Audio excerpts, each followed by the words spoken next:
Hey, good evening, USA, Canada, worldwide, Long Island, aka Strong Island, plus the five spots of Brooklyn, Bronx, Manhattan, Staten Island, Queens. This is your man G Money Stacks, aka the Greginator, the YouTuber, creator, host with the most, misunderstood lonely nomad, unstoppable independent podcaster, and rookie podcaster of Queens, New York. And you're rocking and hanging with Off the Meat Rack Chainz New York podcast, episode 180. Yes, 180.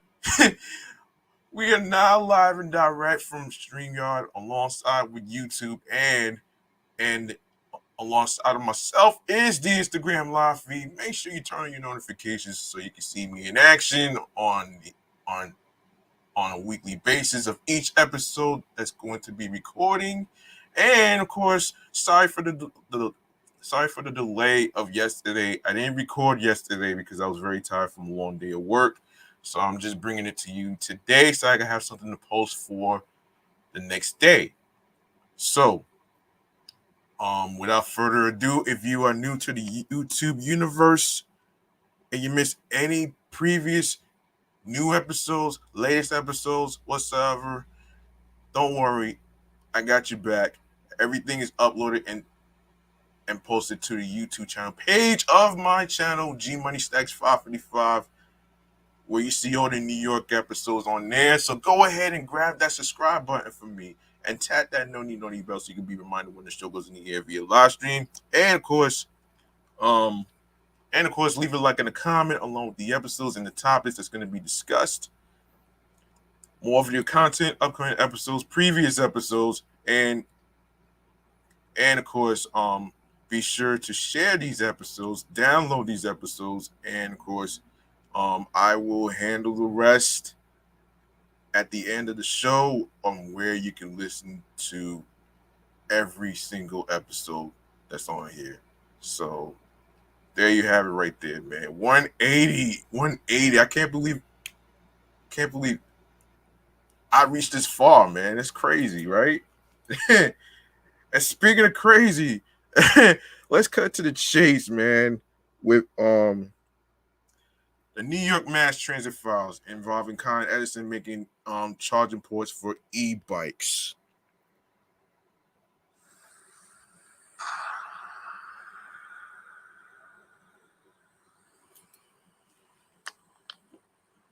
Okay, here's what's happening. For those driving electric vehicles, Con Edison is in partnership with the New York City Department of Transportation and FLO officially completed the installation of 100 level 2 public electric vehicle charging ports across the city. The installation of the charging points comes as a part of Con Edison's curbside charging pilot program, which is designed to increase the adoption of electric vehicles and help reduce the impact the transportation sector has on the environment.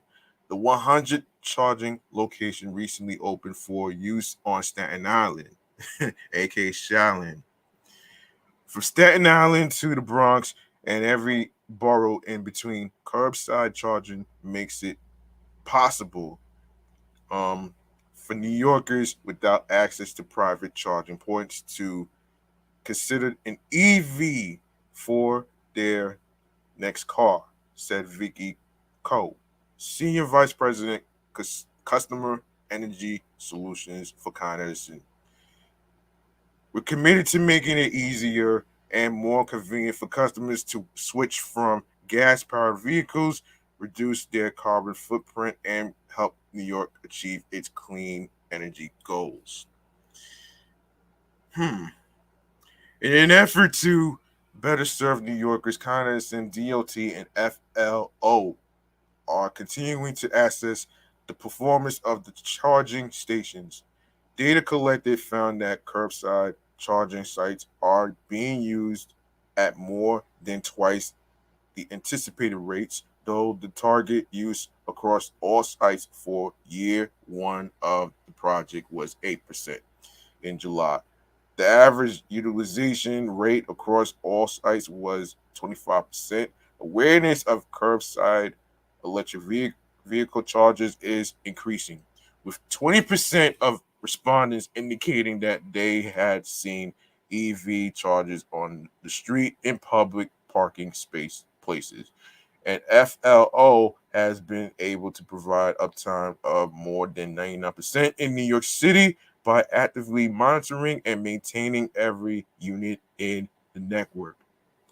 Since the introduction of the curbside chargers last summer, the chargers have delivered 550,000 kilowatt hours of electricity, which is enough for 1.7 million miles of travel in an electric vehicle. The chargers have eliminated the consumption of more than 67,000 gallons of gas and avoided more than 675 tons of CO2 emissions compared to gas powered vehicles.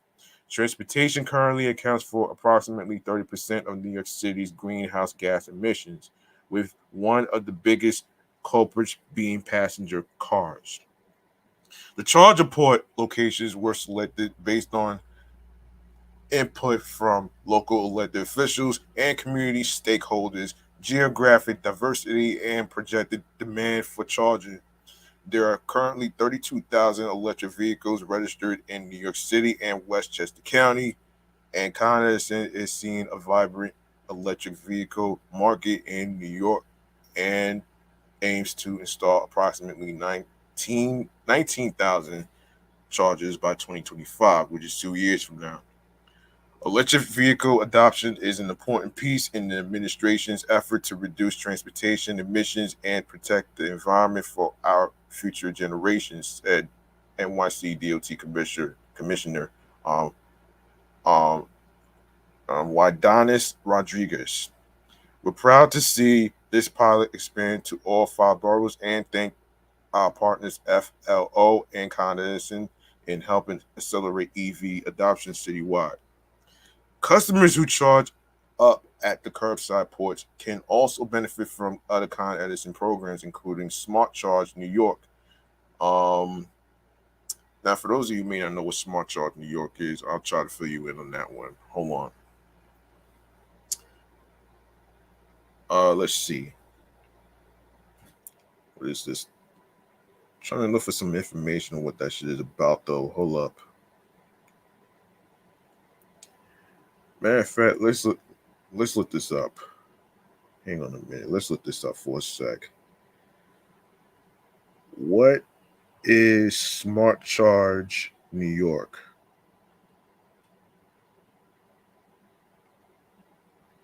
That's a good question. All right, so let's see. I'm not sure what that means.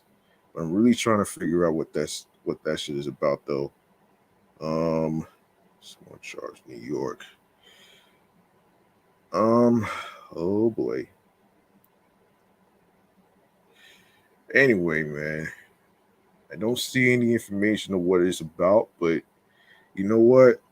I'll look this up some other time, man. That's what I'm gonna do. And let me keep going on this shit, though. Hold on. Okay, so Con Edison. Where is it? Where is it? Where is it? Where's that story?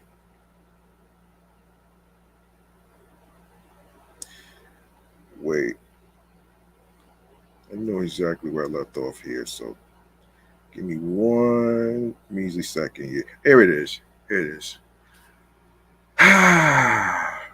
Yeah, y'all can look it up for yourselves. Smart Charge New York. Not sure what this shit is about, but anyway, so which rewards drivers for charging their vehicles between midnight and 8 a.m. when the demand for electricity is low.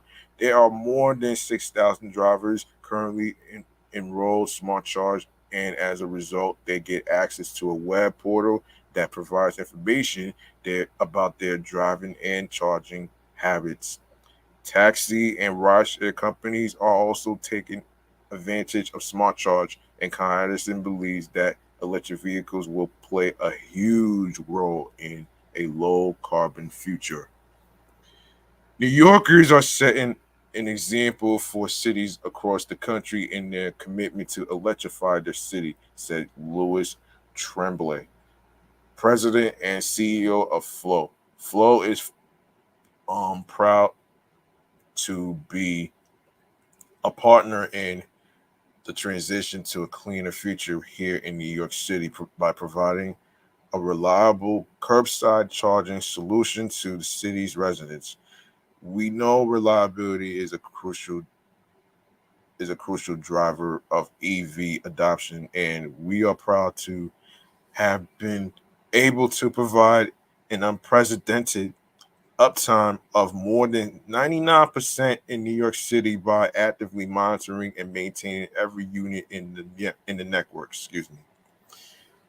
We look forward to the continued expansion of our charging network here in New York City and across the United States. Hold on, let me give a shout out to some people that just came in, man. Hold on. So you got Chinita underscore cuts and Awesome Cookie, man. Thank you for watching. I see y'all. So there it is.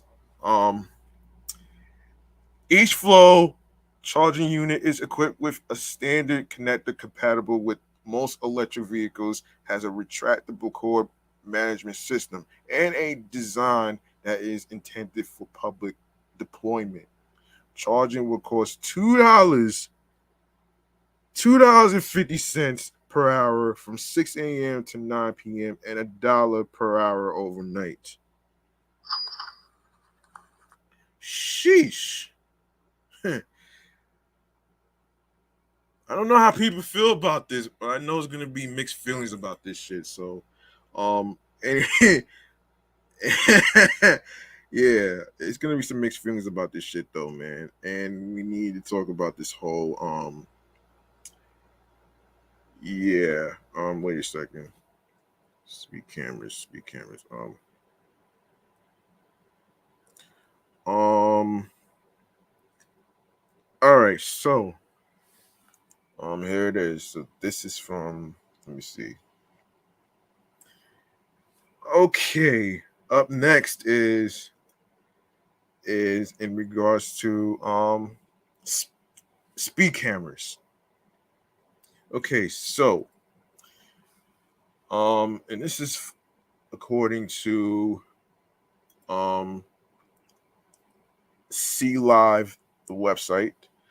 For the first time ever, New York City speed cameras won't be turned off overnight. On Monday, city officials and Safe Street advocates celebrated the start of around-the-clock speed cameras operation, with the controversial devices now ticketing 24 hours a day, 7 days a week, 365 days a year, thanks to Governor Kathy Hochul signing a bill in June to extend and expand the city's speed camera program until July 2025. Prior to the new legislation being signed, speed cameras had only been permitted to operate on weekdays from 6 a.m. to 10 p.m. Traffic safety is public safety, and today marks the start of a new chapter for traffic safety in our city, said Mayor Eric Adams. We must ensure that everyone can share the street space safely, and 24/7 speed cameras will protect our city and save lives. Although the speed cameras were allowed to start ticketing around the clock as soon as the legislation was signed, the Department of Transportation needed time to put structures in place for a 24-hour program, delaying the rollout, which already happened in August. Other course aspects of the program remain unchanged, as the speed cameras, which must be placed within a quarter mile radical,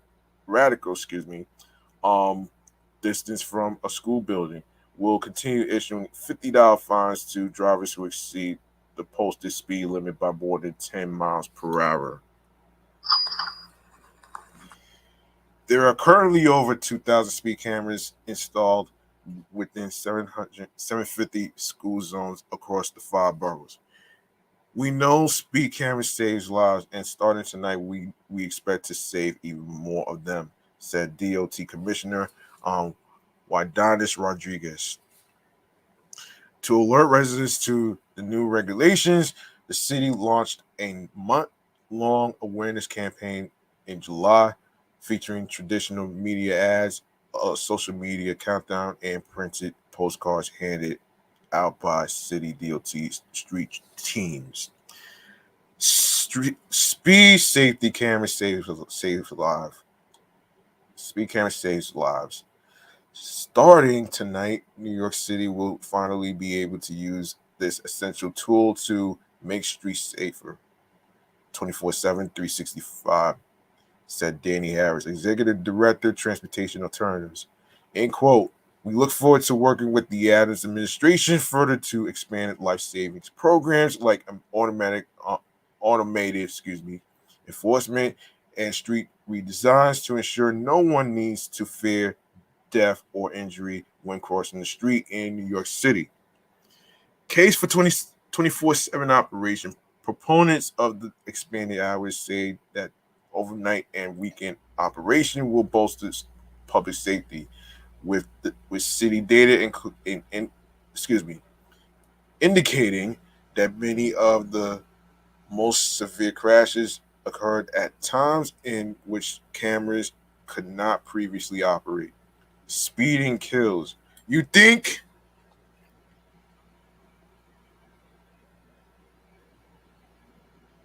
Of course, you're going to say speed kills. With cameras on 24/7, New York City gains an important life saving tool against this reality, said Deputy Mayor for Operations Mira Joshi. On behalf of all road users, I want to extend deep gratitude for all those who fought tirelessly for this important advancement in roadway safety. In October, the city released its annual automatic speed enforcement program report, a comprehensive review of the program's history and efficacy, ranging from 2014 through 2020. The report noted that more than 35% of all non-highway traffic fatalities in New York City in 2020 occurred in school camera zones. At times, the cameras could not issue tickets under the previous law. Additionally, more than half, 56% of fatal crashes in school zones with speed cameras in 2020 occurred during hours in which the cameras are not currently permitted to operate, with 38% occurring on weekends and 16% occurring overnight on weekdays. Overnight and weekend crashes have become far too prevalent in recent years, and we are so grateful that state legislatures heard our call for 24/7 speed camera coverage, said Rodriguez. Of course, there's well, okay.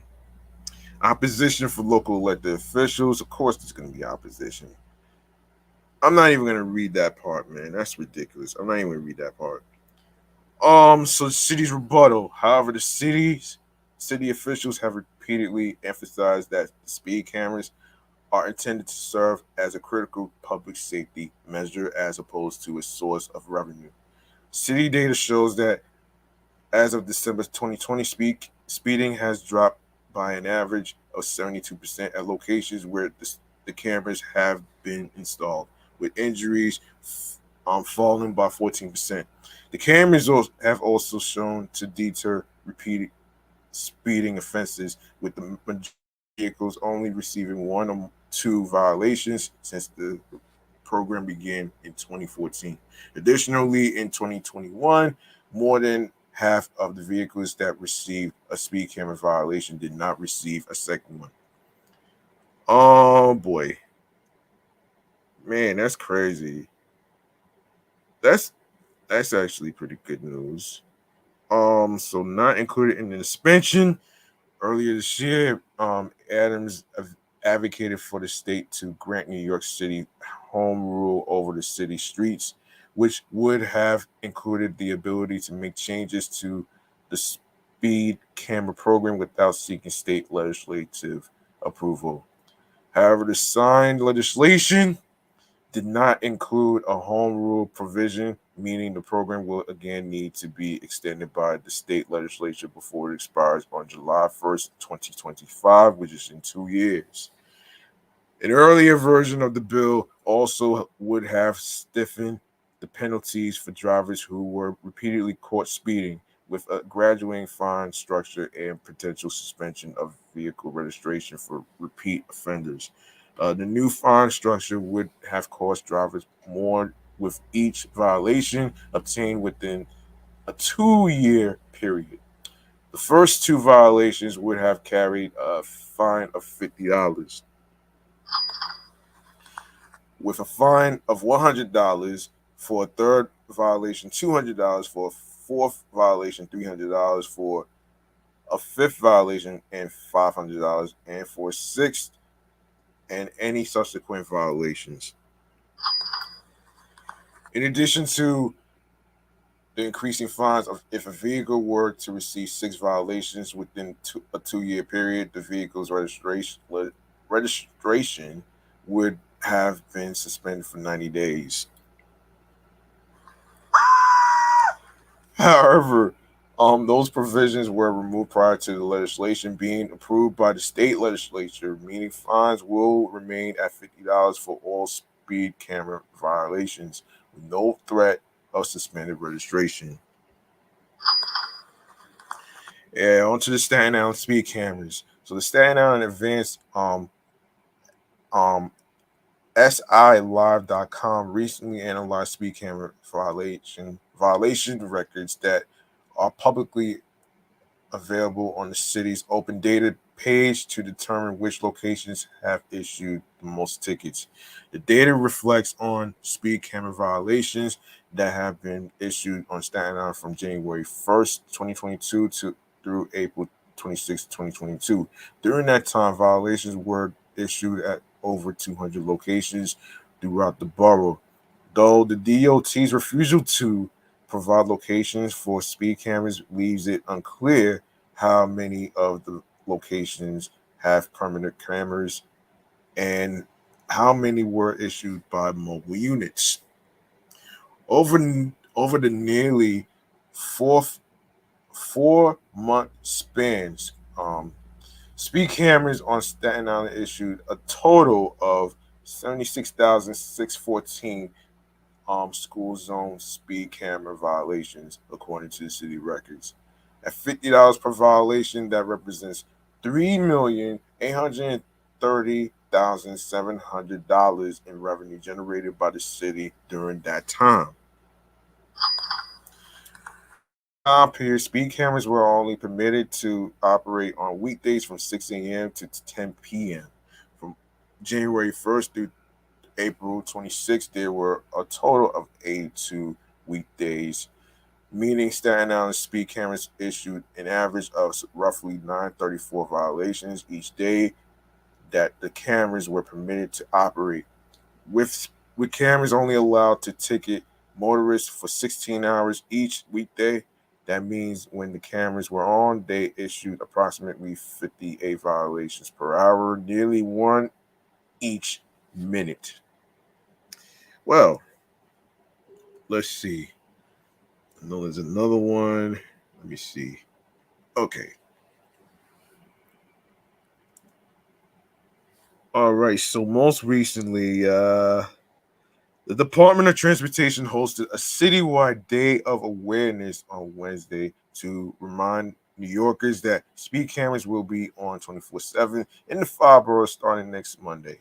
Previously, speed cameras were only on between 6 a.m. and 10 p.m. on weekdays because of state law.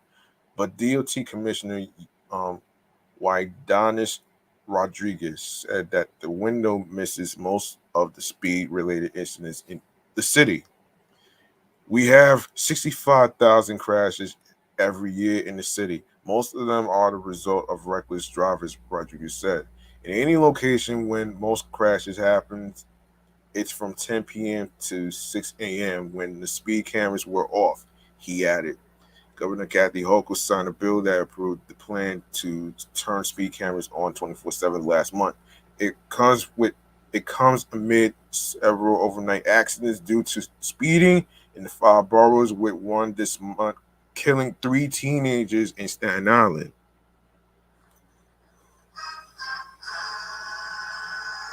Speed cameras are issued to those driving more than 10 miles per hour above the speed limit and cost $50, regardless of the speed or whether it was a repeat offense, according to the DOT.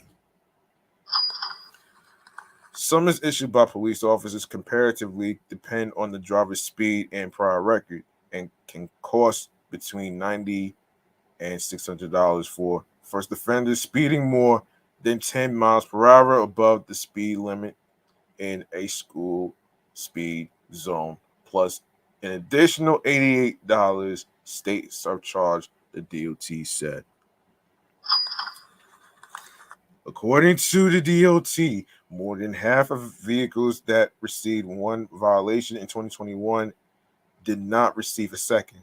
We can be a role model to the whole nation, Rodriguez said. Still today, New York City is the safest one for pedestrian and cyclist safety, but we are losing too many lives. So the message to the drivers is please be a part of the solution. Drive on the speed limit. Yeah, I actually agree with this.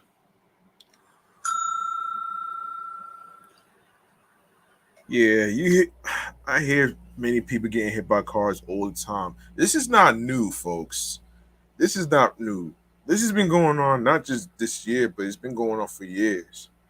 So, so yeah, there you have it right there. There you have it right there, man. A day of awareness. So there you have it. Um. So yeah. All right, now we get into chatting on the jazz. We got some sad, unfortunate news about an actress from Star Trek that passed recently.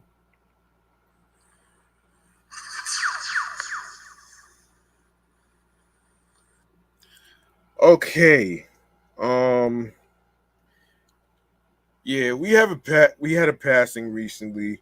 Um and wait a minute. Wait a minute. Where's the story? Hold on. So, let me see. Let me see this shit. So, um actress Nichelle Nichols is getting the send off she deserves. The late actress who broke barriers as communications officer Lieutenant Uhura on Star Trek will be taking one last voyage to the final frontier as her ashes will travel to space aboard the upcoming Enterprise flight. Chartered by Celestial Memorial Space Flights, the rocket is scheduled to depart later this year from Cape um, Canaveral, Florida. Huh. We are absolutely honored to announce that the late Nichelle Nichols will be joining the crew aboard the upcoming Celestis Enterprise flight headed to deep space later this year alongside several of her fellow Star Trek icons. The company shared on Instagram Nichols joins Gene Roddenberry, Miguel Barrett, um, Roddenberry, and James Scotty Doohan on a groundbreaking journey that is the first of its kind. Along the unique space route, the DNA of Nichelle's adult son, Kyle Johnson, as well as messages and and tributes from fans. More than 200 flight capsules with ashes, DNA, and messages from loved ones will be included on the flight. According to the company, my only regret is that I cannot share this the eternal tribute standing beside my mother at the launch, Kyle said in a statement. I know she would be profoundly honored for this unique experience and enthusiastically um, encourage all of her fans to join us vicariously by contributing your thoughts, affections, memories, um, double N inspired um, successes, dreams, and aspirations via email to be launched with her on this flight. Wow. Nichelle, who passed away from natural causes at the age of 89 on July 30th, became a trailblazer when she landed the plum role on Star Trek in 1966. At the time, she was one of the first black actresses to have such a high profile part on primetime television. Her light, um, however, like the ancient galaxies now being seen for the first time will remain for us and future generations to enjoy, learn from, and draw inspiration. Kyle wrote at the time of his mom's death. Um, Hers was a life well lived and as such a model for us all. Yeah. So, Sleep in Paradise, Nichelle Nichols. All right. So let's get into. Oh man. So we got like Let me see. So we got some more crazy stuff going on here. So we got two fender benders in different locations, one in the Bronx and one in Farmingdale. So we're gonna talk the one in Farm. Well, wait, hold on. Yeah, Farmingdale. All right. Um, Up next is about a fender bender. So police say an Astoria man was arrested after crashing into a condo in Farmingdale. Police say officers on patrol observed a car crash into a home located on Stratford Green around 2:25 a.m. The car launched into the first floor of the townhouse just inches away from the homeowner's bedroom.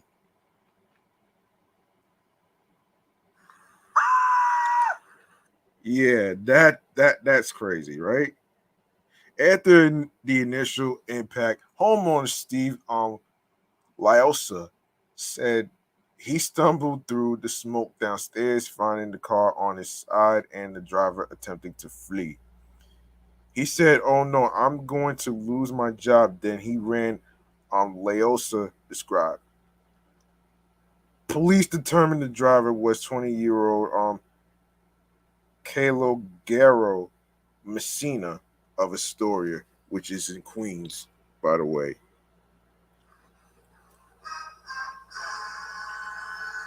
Officers were able to locate him a quarter mile away in front of 85 Conklin Street, where he was placed into police custody without further incident. The defendant was transported to a hospital with minor injuries. There were no injuries to the occupants of the residence. Messina is charged with criminal mischief and leaving the scene of an incident. Messina was released on an appearance ticket and will return to court on September 22nd. News 12 has learned the condo is off the foundation, so the homeowners will not be able to enter anytime soon. Anytime soon. Village officials say the neighboring units seem to be undamaged. Well, uh, well, obviously inside the crib, as if you want to get a pitch, you want to look at the pictures of the damage inside the crib, you would go to longisland.news12.com/police car slam into Farmingdale apartment.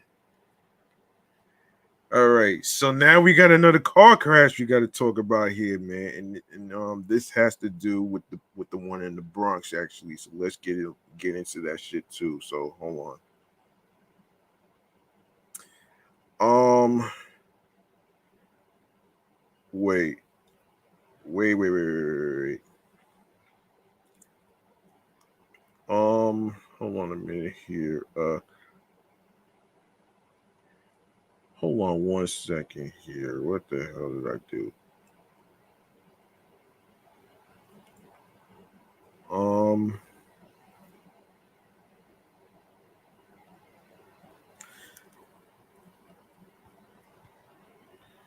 Give me a second, folks. I know I'm missing something here.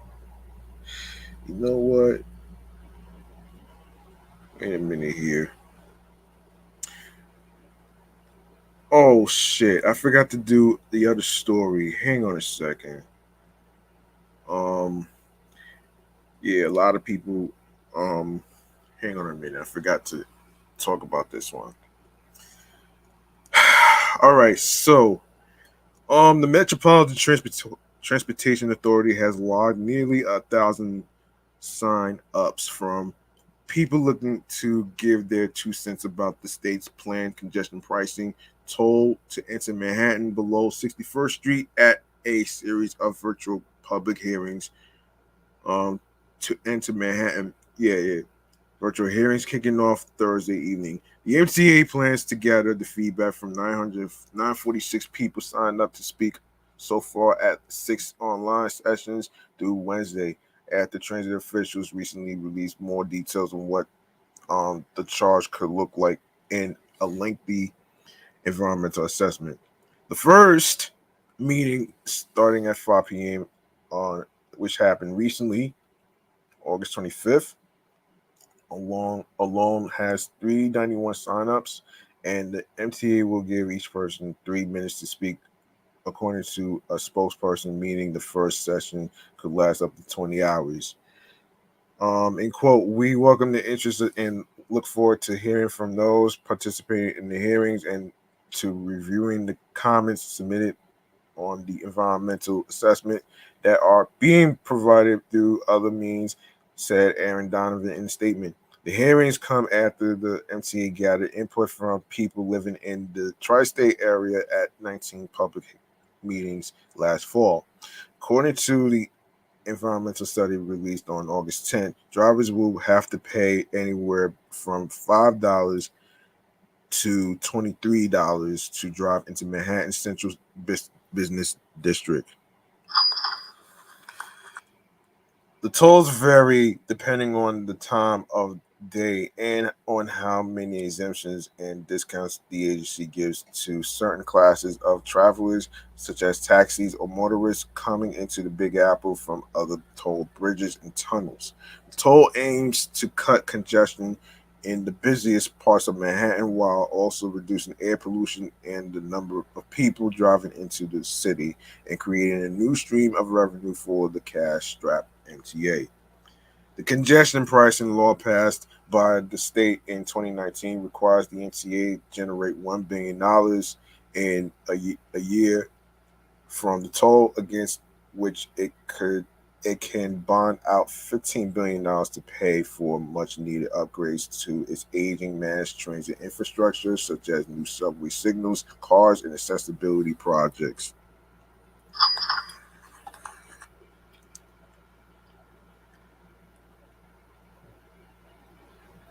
Yeah. The charge is scheduled to kick in by early 2024, which is in 2 years.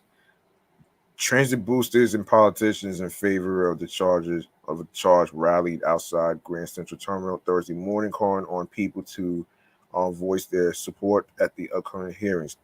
Don't just let the nays be the ones that are heard. This will give us cleaner air, clear streets, faster buses, a much more resilient transportation system, said Andrew Albert of the New York City Transit Riders Council in an in-house rider advocacy group of the MTA. Let everybody get on board. Let's let's let everybody get on board. Let's get this train rolling. It should have been rolling 2 years ago, Albert said. The MTA's environmental assessment released 2 weeks ago forecast vehicle traffic in the congestion zone to be cut by up to 1/5. A street safety advocate said it was crucial to have fewer cars on the road to reduce crashes. Some people whose bodies or families haven't been ripped apart by traffic violence see congestion pricing as a tax on drivers, said Kate um, Brockwell of the group Families for Safe Streets. I call it the only reasonable first step to a planet on fire and streets so dangerous that drivers are killing and severely injuring people who are standing on sidewalks, babies, and strollers, and the 299-year-olds already this year. Manhattan Borough President Mark Levine said he favored a toll with an exemption for taxi drivers and credits for people driving in from the Queens, Midtown, Hugh, Carey, Lincoln, and Holland tunnels. I do think the charge for those um, those tolls should be credited against the congestion fee so that we avoid people toll shopping by trying to find a cheaper way in, the poll said. Drivers coming into the zone using those tunnels could credit their existing crossing tolls against the new fee, a proposal polls across the Hudson River in New Jersey favor. The base fee under that scenario would be between $19 to $23 during peak hours. Cabbies and workers for app companies like Uber and Lyft called on Governor Kathy Hochul to carve out their drivers from the charge during a rally outside her Midtown office Wednesday. Over the past 2 weeks, politicos have spoken out about concerns they have with congestion pricing. Congressman Richie Torres, who has supported the scheme, sounded the alarm about increased truck traffic in the South Bronx, and longtime opponents like Staten Island Rep Nicole Maliotakis and New Jersey Rep Josh Gottenheimer slammed the project as an MTA cash grab. More exemptions or discounts mean higher tolls for the remaining drivers in order to still bring in $1 billion. If the MTA doesn't get the needed revenue, that could threaten the transit system to fall apart due to delayed or scrap repairs, warned a report by the Watchdog Citizens Budget Commission Tuesday. Governor Hochul struck by her guns last week, saying during a press conference on Long Island that the charge was crucial to cutting the number of vehicles and combating climate change. Two Brooklyn state lawmakers at the Thursday rally, State Senator Andrew Gonardez and Assemblymember Robert Carroll, said carve outs should be kept at a minimum. We want to minimize the number of exemptions while making sure that we can hit our goal of raising $1 billion, Gonardez said. Carroll praised the advocates for keeping the pressure on legislatures amid years of delays. We know there are a lot of folks in both Albany and New York City who would like to continue to pass the buck and push this down the line, Carroll said. It needs to be implemented now. We passed this bill 3 years ago. It's time to get moving. Well, I don't know about that one right there, man. But let's see this cash grab thing, man. Hold on.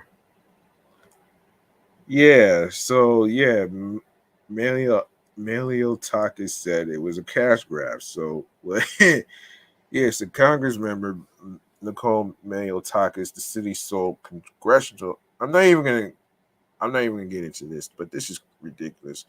Um anyway, man, that right there, yeah, it's just crazy though, man. The whole thing with the congestion pricing, there's some mixed feelings about it though, man. You know what I'm saying? Um, and I don't know. I don't blame a lot of people, man. And especially parking in Manhattan is getting a little too expensive to park. I remember I was with my cousin. I forget what year it was, but I remember parking, and he told me it was between $26 to $27 to park, which I find ridiculous. It doesn't matter what street it is. It doesn't matter whether it's 43rd Street or any other street whatsoever. like, oh man, it's just crazy.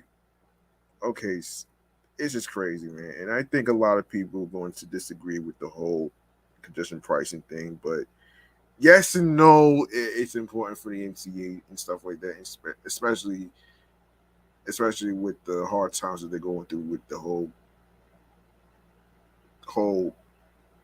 COVID crisis and shit, though, man. But anyway, so next story has to do with, yeah, car accident in the Bronx. So let's get to this.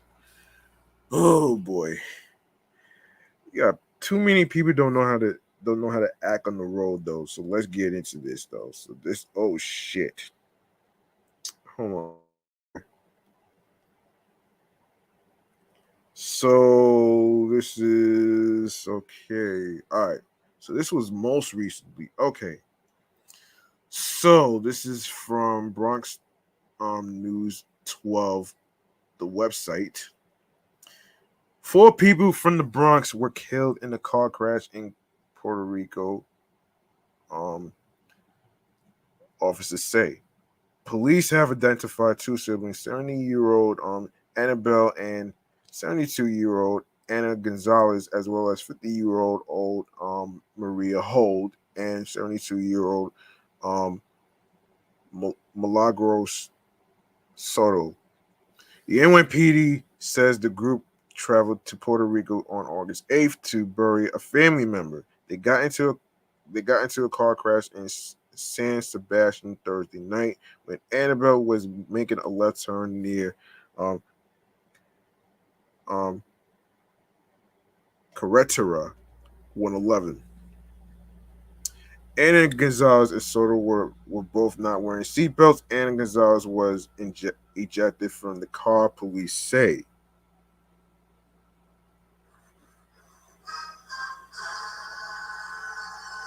They were hit by a man in his 20s. That's crazy, man. He was not injured. That, oh my gosh, man. I'm flabbergasted by this shit though, man. I really am. I'm really flabbergasted by that shit though, man. That right there is just crazy. And then there's another accident that we have to talk about, which is near Yankee Stadium. At least one person is dead after they were involved in a Bronx car crash this morning. Police say. Officers say a BMW struck an SUV on East 161st Street and River Avenue, just in front of Yankee Stadium. A 69-year-old woman was trapped inside one of the vehicles and later rushed to Lincoln Medical Center in critical condition. She was pronounced dead at the hospital. There were 3 people in the BMW who fled on foot right after the collision. Of course, the police is still investigating. It's a process. Usually, investigation is a long process to actually, And I just, you know, it's just crazy, man. Um, yeah, this is just crazy and disappointing, man. Anyway, so let's get into, let me see, what else can we talk about here, man? That's so terrible. That's so terrible these days. Oh man. Um all right. Shall we go to Mystikal shop? Yeah, let's go to Mystikal. Yeah. Let's see. So Mystikal has been in hot water most recently. So let's see. All right, so this is from Hip Hop DX. Mystikal's lawyer has spoken out on his client's latest case and is very confident the rapper will beat the sexual assault charge levied against him. It was an accusation that he had faced. So Joe Pierce, an attorney who previously represented the rapper when he faced similar rape and kidnapping charges in 2020, he said he doesn't believe the current rape and kidnapping charges against the former No Limit rapper will stick. I think there's zero chance this goes to trial, Pierce told Billboard while driving back to Shreveport from the Ascension Parish jail where Mystikal is being housed. Pierce had previously represented Mystikal, whose real name is Michael Tyler, following an arrest in 2017 when he was accused of first-degree rape and second-degree kidnapping.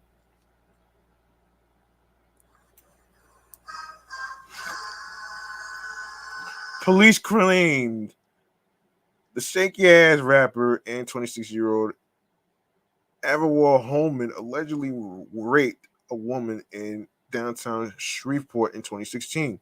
All charges were eventually dropped due to some insufficient evidence. The New Orleans rapper was arrested in his home state of Louisiana on Sunday afternoon, July 31st, and charged with multiple felonies, including first-degree rape, domestic abuse, battery, strangulation, and robbery. The incident involving a woman at his home in Prairieville, allegedly transpired on Saturday night, July 30th. Arrest warrants obtained by WBRZ News claim that Mystikal accused the female acquaintance of stealing $100 cash from him, and that when she denied the allegations, he allegedly punched her, choked her, and pulled out her braids. Mystikal then allegedly confiscated her keys and phone and prevent her from leaving, and as a result was also charged with 2 additional misdemeanors of false imprisonment and criminal damage to property worth less than $1,000 upon his arrest. The unidentified victim claims she began scouring Mystikal's home to try and find the missing cash to claim the rapper down, and told deputies the rapper appeared unhinged. At one point, he would be scolding her over the missing money. The next, he'd be apologizing and ask her to pray with him. During their search, the victim alleged to officers that she also discovered a crystalline substance in one of the rapper's drawers, which deputies believe was likely meth. It's claimed Mystikal then asked the victim, hold on, yeah, if he could feel her. But when she said no, he allegedly pushed her onto a bed and raped her.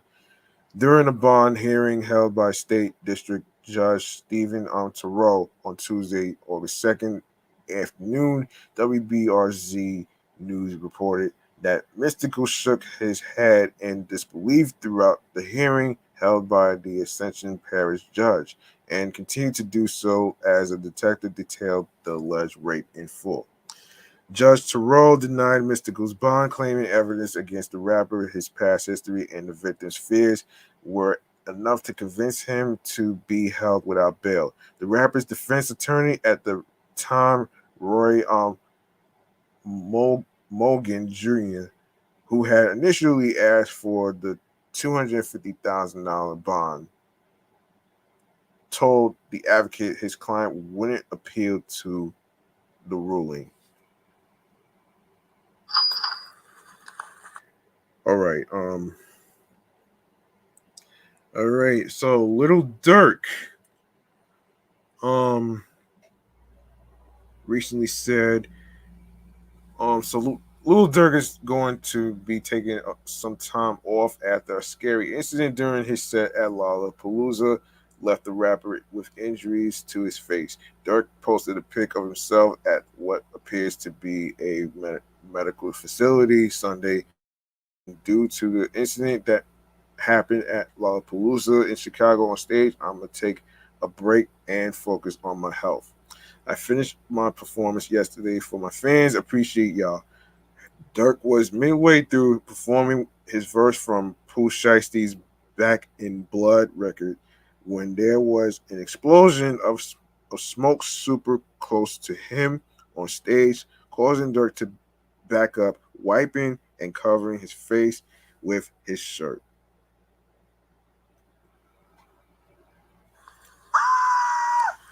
Ironically or not, he went on to perform his verse off Nardo Wick's "Who Wants Smoke."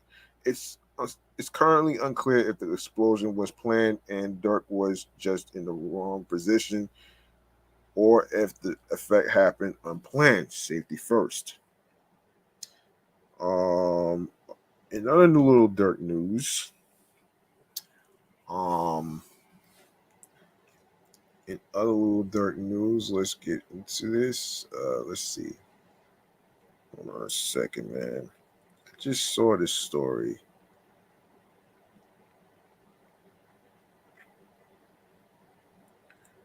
Wait a minute here.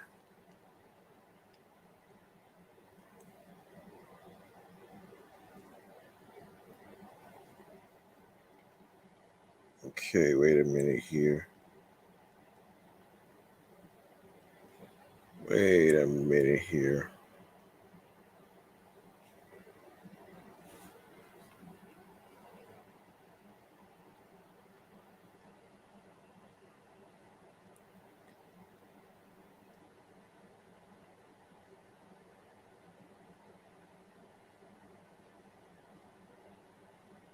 Another music.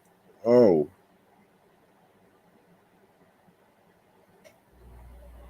Okay, so. Okay, so. Alright, Lil Durk emerges for the first time since his eye injury. Lil Durk and DJ Khaled linked up linked up following the rapper was hit in the face with an explosive at Lollapalooza. It's been one hell of a year for Lil Durk. He remained one of the hottest rappers in the game following the release of 7220, but he was forced to take a short break from his scheduled plans following an incident at Lollapalooza. Hold on. Yeah, Lollapalooza. During the rapper's homecoming show, he was hit in the eye with an explosive in the midst of his performance. Though he continued his performance, he told fans that he'd be reeling back for a bit to recover. Um, Due to the incident that happened at Lollapalooza in Chicago on stage, I'm gonna take a break.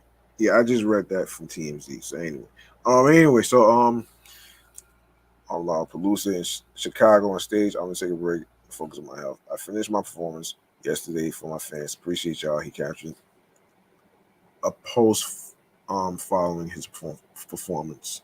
It looks like he's doing much better these days. DJ Khaled recently shared a video of himself and Lil Durk on his tour bus where the Chicago rapper was grinning from ear to ear as DJ Khaled shares some inspirational messages. Khaled hyped up his upcoming collab with Durk, which will land on God Did, which already came out already. Um, so yeah, and there's more. So recently he has a new video actually. So let's get to that. Um, so DJ Khaled is keeping the momentum high following the release of his new album God Did, as the project aims to move upwards of 115K units in its first week. Khaled remains vigilant on the promotional side and unveiled new videos every day since the album dropped. He kicked off the campaign with The Future and Lil Baby assisted Big Time before dropping the massive TSKMN featuring Skillabang, Buju Banton, Capleton, Bounty Killer, and Sizzler. Not the restaurant, folks. Today, Khaled unloaded the new music video for Keep Going featuring 21 Savage, Rowdy Rich, and Lil Durk. The three rappers delivered fiery performances of their respective verses in front of a burning car. Um, the video just as glossy as the song itself, which certainly stands as one of the highlights of God Did. Yeah, so there you have it. I'm glad he's doing better with his eyes. So that's just pretty good though, man. And another little Durk news, he was in the Hip Hop Awards recently, most recently. Let's see. Atlanta native. Hold on, that's a different person. I'm sorry. This is little. I'm sorry. This is little baby. No, Little Durk was there. Yeah. He was there. Okay, Atlanta native Lil Baby and Chicago bred rapper Lil Durk would have earned their place in hip hop respectively. However, together the two MCs are a force taking hip hop by storm, one record at a time, with hits such as um what is it, at the 2021 hip hop awards. The frequent collaborators beat a class of chart topping musical besties, including the City Girls, 21 Savage, and Metro Boomin, Migos, Chris Brown, and Young Thug, who's in jail right now. And lastly, Atlanta-based MC's Future and Lil Uzi Vert.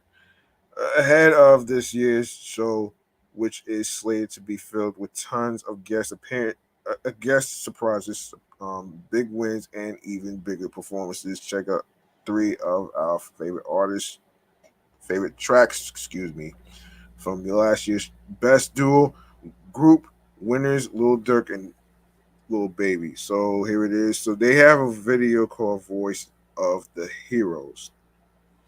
Voice of the Heroes is one of the two singles off the pair's collaborative studio album of the same name. The Touch of Trent and Hayes produced song was released in May 2021. The visual shot in Lil Baby hometown of Oakland City found the rappers flaunting and tossing their money off a roof. Oh boy, yeah. And of course, How It Feels is one of many standout tracks from the MC's highly anticipated collaborative album Voice of the Heroes. And then another video, Man of My Word, is also featured on the album Voice of the Heroes. The music video, which finds the two driving in luxury cars around the city and at the popular Magic City strip club, was viewed over 12 million times on YouTube. Wow. Okay. Okay. And speaking of wow, I didn't think the Jetsons was gonna be in this news, but I just saw this, so I figured I'd actually talk about this. So so 2 months ago, according to the New York Post, and this is just crazy though, man. So listen to this. Get ready to meet George Jetson because he's about to be born. The button pushing, flying car riding iconic future man entered the galaxy on July 31st, 2022, according to the Jetsons canon. While George is having his first birthday, the show itself is about to celebrate its 60th. It debuted on September 23rd, 1962, a century before its set, and it was on Cartoon Network, folks, in case you didn't know. That means we're supposed to be only 40 years away from the Jetsons world of Rosie the robot, toothbrushing machines, and apartment buildings high above the clouds. So why are we still stuck on the ground waiting for our jetpacks? And why all these years do we still hold a slightly corny old school animated sitcom up as a beacon of what could be? We speak about the future in the Jetsons terms, said Jared Behar Brosh, author of the 2021 book Hanna-Barbera: A History a show that originally ran for one season had such an impact on the way we see our culture and our lives. The Jetsons actually came out in the two chunks. Its original 60s run was only 24 episodes, and then a reboot in 1985 gave it another 50. Oh boy, oh boy, what the hell? Why you keep showing me this shit, man? Hold on, why you keep showing me this shit though?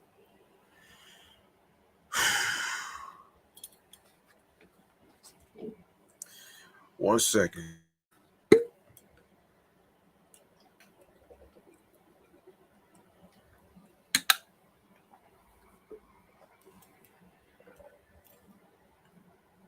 Um, yeah, what was that? Oh, there it is. So let's see. Where did I leave off? Yes, a show that originally ran for one season had such an impact on the way we see our culture and our lives. Of course, the Jetsons actually came out in two chunks. Its original 60s run was only 24 episodes, and then a rebooted in 1985 gave it another 50. Of course, so on point predictions. Despite its sci-fi setting, the show was a typical 60s patriarch patriarchal sitcom showing how George, his wife Jane, teenage daughter Judy, and his young son Elroy have their needs endlessly met by automated gadgets and um, u- ubiquitous treadmills, yet still squabble over typical work and family drama. And yet the Jetsons stand as the single most important piece of 20th century futurism, according to Smithsonian Magazine. One of the things that separates the Jetsons so clearly from other sci-fi, according to Danny Graydon, author of the Jetsons, the official guide to the cartoon classic, is that it's neither dystopian nor utopian. Definitely not Mad Max, but not um definitely not Mad Max. Hold on a minute here. Yeah, definitely not Mad Max. But not the Peaceful Federation of Star Trek either. End quote. It was trying to have this forward thinking view of where we might be a century on from when the show first aired, Graydon said. To 1960s audiences, the Jetsons video phone a big piece of hardware, big ass piece of hardware whose statically screen gives way to an image of the person trying to reach you seemed like a dream. By 2022, we outdid that tech without even realizing it, and we're already sick of it. Skype came along in the early 2000s, and FaceTime followed in 2010. Thanks to the slamdemic, we all have video chat trauma, even if the name Zoom does sound kind of Jetsonsy. Hmm. It's pretty amazing how accurate it was, especially in the Zoom age. Broush said, we're starting to more and more live that life.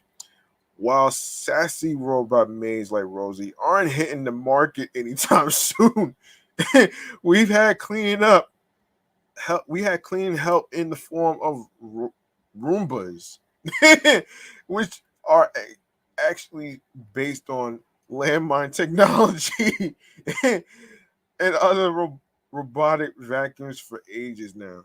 Oh boy,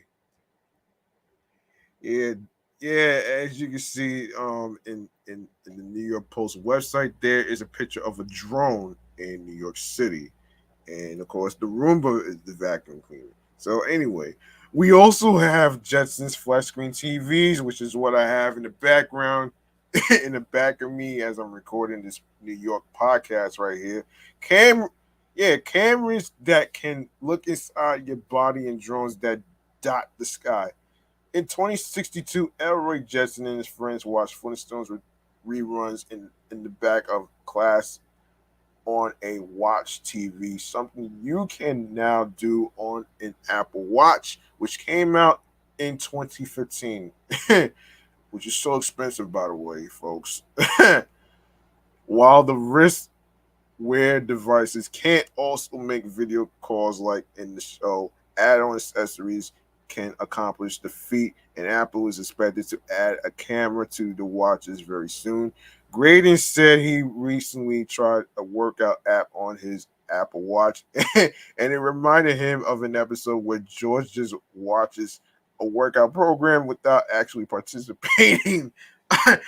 Yeah, I can believe that shit. Technology literally takes away the urge to do anything properly, he said. Yeah, yes and no, but I wouldn't say that though, man. I mean, I think it's all about having a balance here, man. It's like you have to find a balance in some areas, you know what I'm saying? And that's exactly what I had to learn about this shit too, man. You gotta find a balance in everything. I mean, it's not just be one sided all the time, though. You know what I'm saying? But you know, to each of his own. It is what it is. So, um, so matriarch Judy Jetson had a household machine that delivered breakfast at the push of a button. That technology technically has existed in 2006 in the form of 3D food printers. Really? I didn't see this shit. Three food printers. I did not. I did not see that shit. Oh shit. Oh my god. I did not see that shit though, man. To be honest with you, I did not see this shit though, man.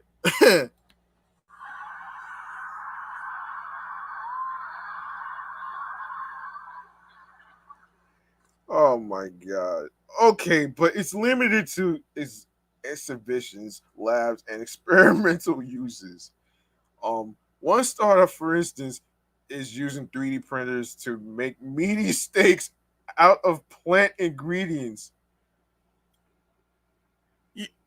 I don't know. Have y'all ever heard of anybody making meaty steaks out of plant ingredients? I don't know. I don't know about you, but let's take a look at this shit though, man. I need to take a look at this shit though, man, because I just find it very interesting and very ironic here. So let me find out this shit. This is crazy. Yeah, you know most restaurants have this shit though, man. Most restaurants do have this shit. I did not forget that though. But anyway, man, most of these restaurants probably have it though, man. Like your Sizzlers, your your Chili's and Applebee's. Um, you just name it, man. While the world waits for such gadgets to become widely available, you can get a June Smart oven, which costs around $1,000. $1,000 um for a fucking Judy Smart oven. Wow. Um, operate and can sense what foods you are cooking. Smart fridges, meanwhile, will let you see the contents of your fridge from your phone, but you still have to cook them yourself. And that's just the kitchen. The Jetsons promised us a morning routine filled with automated hygiene machines that comb your hair and brush your teeth at the same time.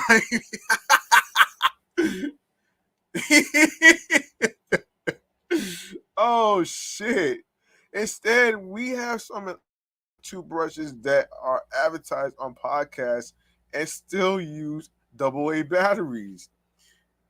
And of course, the skincare is a little more advanced. We do have masks that shoot LED light at your face. and harm lasers that resurface your skin. The Jetsons definitely underestimated how much everyone would be concerned with aging in 2022, which I seen a couple of those things in TV commercials. How they trying to get rid of wrinkles and stuff. I guess they don't want to feel like they old and shit. You know what I'm saying? I mean, old is an understatement if you really think about it, though. Man, it's really an understatement. But yeah, yeah, yeah. I don't know, man, but whatever floats their fucking boat, man. You know what I'm saying? And when it comes to transportation, experimental military jetpacks also technically exist in a chunky form, but you can't use one.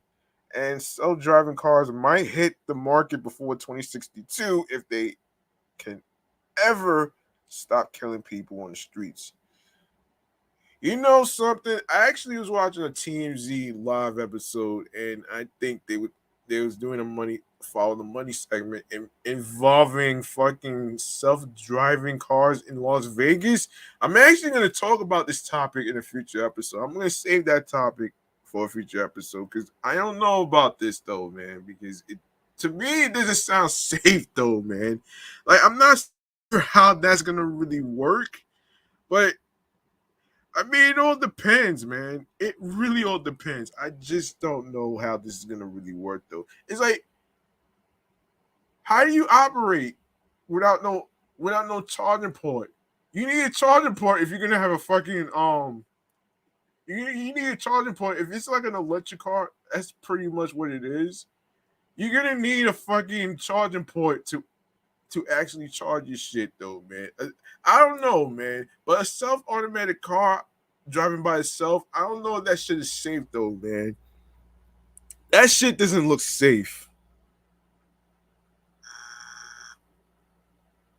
That shit does not look safe to me, man. And I don't know about you folks out there, but I know I wouldn't even think about getting a car like that though.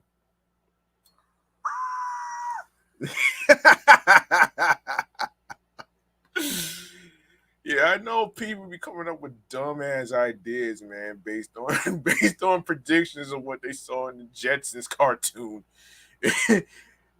Yeah, it's just crazy though. But anyway, yeah, that's crazy though. In 2062, which is unbelievable. Many fans, including Broch and Graydon, cite flying cars as the Jetsons invention they most long for, but they are also realistic about the challenges. A flying car also looks like a lot of fun, Brush said, until the first accident occurs. Oh no! That shit reminds me of an F-Zero game that I played, though, man. Think about it, though, man.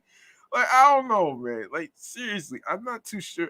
I'm not too sure about this, even though I'm afraid of heights. I wouldn't even try. I don't know if I would try that shit though, man. So anyway, capitalism still exists in the future, though George Jetson only works a 3-hour, 3-day work week, pushing a button at the Sprockets factory. The depiction of a workday is where reality most diverges from the world of the Jetsons, Brush said. At least in America, which still lags way behind European countries in working hours, work life balance, and paid family leave.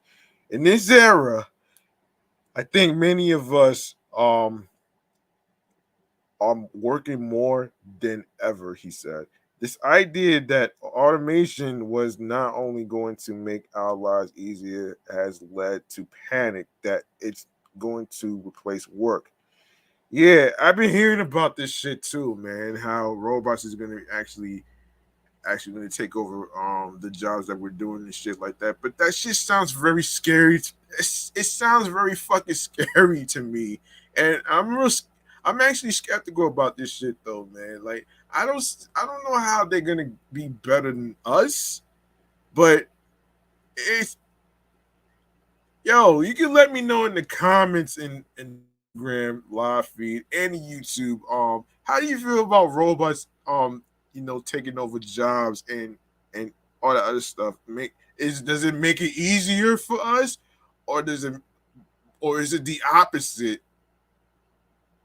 Think about it though, man, folks.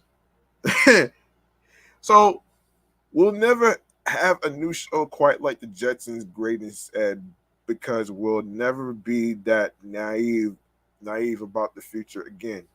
It's more challenging to create really startling views of the futures, he said. Technology is moving so fast, it's actually very challenging to achieve the wow factor.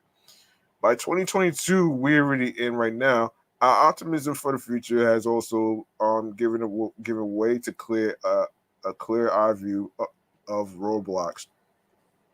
Endless energy demands, supply chains, climate change, socioeconomic gaps, governmental gridlocks, and um, chimerical tech billionaires with their hands on all the buttons. Our science fiction has become decidedly glum.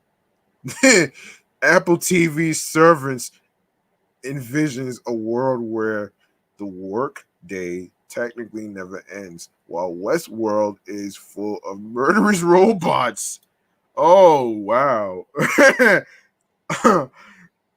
Now, savvy audiences would demand to know what the world looks like beyond the Jetsons space age home. What about the people on the ground? Browse wondered. Are they still living there? The show heavily implies the Earth was wrecked by smog, pollution, and extreme weather, which makes for a bleak reality where humanity decided to live above their problems rather than make lifestyle changes to fix them. When you think about it, all of the show's tech advances suggest a lazier future, a possible precursor to the world of Pixar's Wall-E, where clueless humans live sedentary lives oppressed by scheming robots. In the Jetsons, moving walkways and automated chairs are everywhere. Sky-based buildings make walking impossible anyway. In the cartoon, everything is amazing, and yet no one is happy. But that's how the creators planned it. It speaks to this idea that as human beings, we'll always have something to complain about. Greatness said. One of the problems with utopia, if you create a perfect world, that world might be quite boring.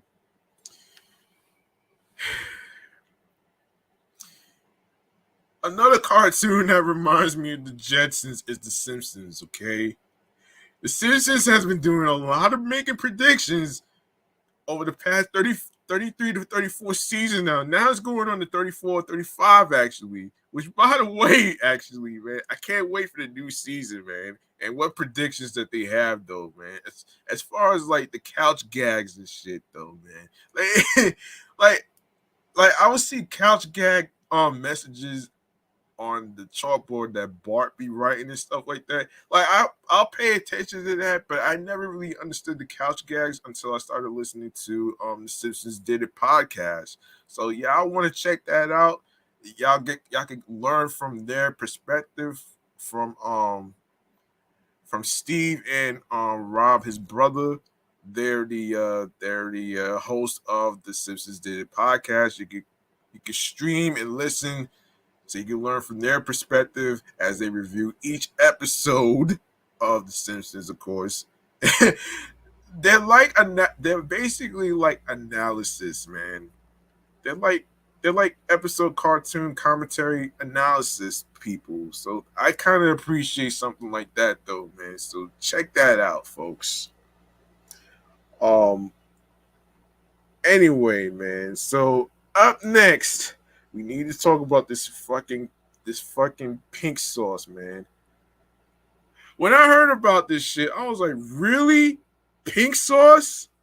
Pink sauce? I looked at the picture and I was like, wait a minute, man. I hope this lady is not putting fucking Pepto Bismol in with a chicken fingers. Like seriously? You don't believe me? Listen to this though, man. If you don't believe me, listen to this though, man. You're not gonna believe this shit though, man. I'm yo, yo, listen to this, man. Seriously, listen to this shit though, man. This shit sounds so disgusting, man. Like Pepto Bismol. When I think of pink sauce, I think of Pepto Bismol. I don't know why, but listen to this though. And this is from a website tasteofhome.com. Um TikTok always seems to have something new to talk about, from rubbing frozen cucumbers on your face to drinking healthy Coke and mixing big balls of cowboy caviar. It seems like every day someone is raving about a new trendy food track. No, excuse me, trendy food hack. Yeah. Now everyone is talking about the pink sauce. Yet people aren't exactly raving about the sauce's existence. The sauce became a viral sensation on TikTok after it was shared by creator Chef Pie. The Miami-based chef first posted a video dipping a fried chicken tender in a hot pink sauce on June 11th, and TikTok users went wild. Yet, while the sauce chicken combo seems enticing, the practices for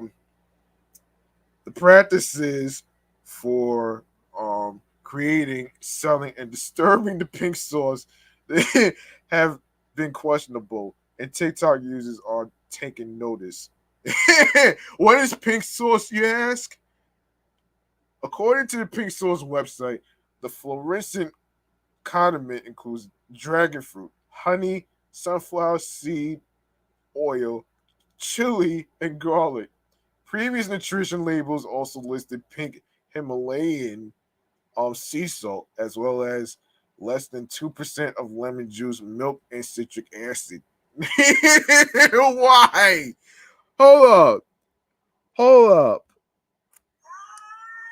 That's what I want to know. Anyway, all right. So, despite its creamy looking consistency, the sauce is a bit watery compared to most. The consistency is thin and looks more like watery pink milk slipping from the nozzle of the bottle. In many of Chef Pie's videos, it's generously applied to fried chicken or burgers, but slips easily down the sides of the food and onto the consumer's fingers. Oh man, this is fucking laughable, man. I'm sorry for laughing, but this is I just find it so crazy for people, man. And this is why food porn is so funny to me and intriguing. That's why I'm into that shit so much, though. But that's for another time and another story, though. Anyway, okay, while Chef Pie is seen enjoying the sauce in the earlier TikTok videos, the one video of her pouring sauce into a bottle that states that the sauce is edible and natural is what ultimately sparked viewers' attention. Oh boy. Uh, why are people obsessed with it? Did you even have to ask that question? Yeah, while the sauce ingredients seem pretty straightforward, the manufacturing of it continues to be a mystery for many, including the color of the pink sauce, which keeps changing over time. In the original video, the sauce has a darker magenta color and appears to be thicker in consistency, similar to ranch dressing. 8 days later, the sauce was a bit lighter in color as it was poured onto a taco in a video, yet still had a similar thick consistency to the original sauce. Oh my gosh. Another 5 days later, the sauce looks to have a much lighter pink color and has that watery consistency. Currently, the sauce color is closer to salmon, flecked with seasoning and dribbles down food easily. Even though Chef Pie tried to address the ever change in color, stating that the color didn't change, just the lighting. Users are still assessing over how the sauce color and consistency never seem to match. And although the color of the sauce is advertised to come from the dragon fruit, users users speculate that the pink color is likely not from the fruit but a dye, which doesn't seem to be listed in the ingredients. Like, before I even continue with this, let me fill you in what a dragon fruit is, man. So, let's see. What is dragon fruit? What is dragon fruit, you ask? Okay, so wait a second. So wait a minute, wait. So hold on a minute, man. Um, yeah. So dragon fruit. Hold on a minute here. Let me just get a look at this right here, though. And let me see. So dragon fruit is a tropical fruit that has become increasingly popular in recent years, though pop though people primarily enjoy it for its unique color and taste. Evidence suggests it may provide health benefits as well.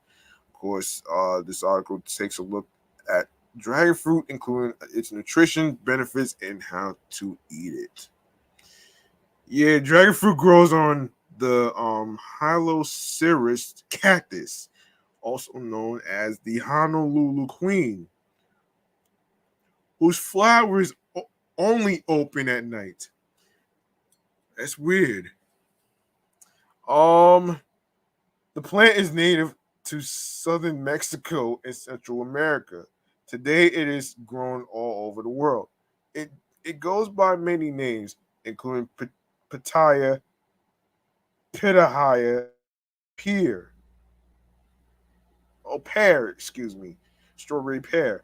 The two most common types have bright red skin with green scales that resemble a dragon, hence the name.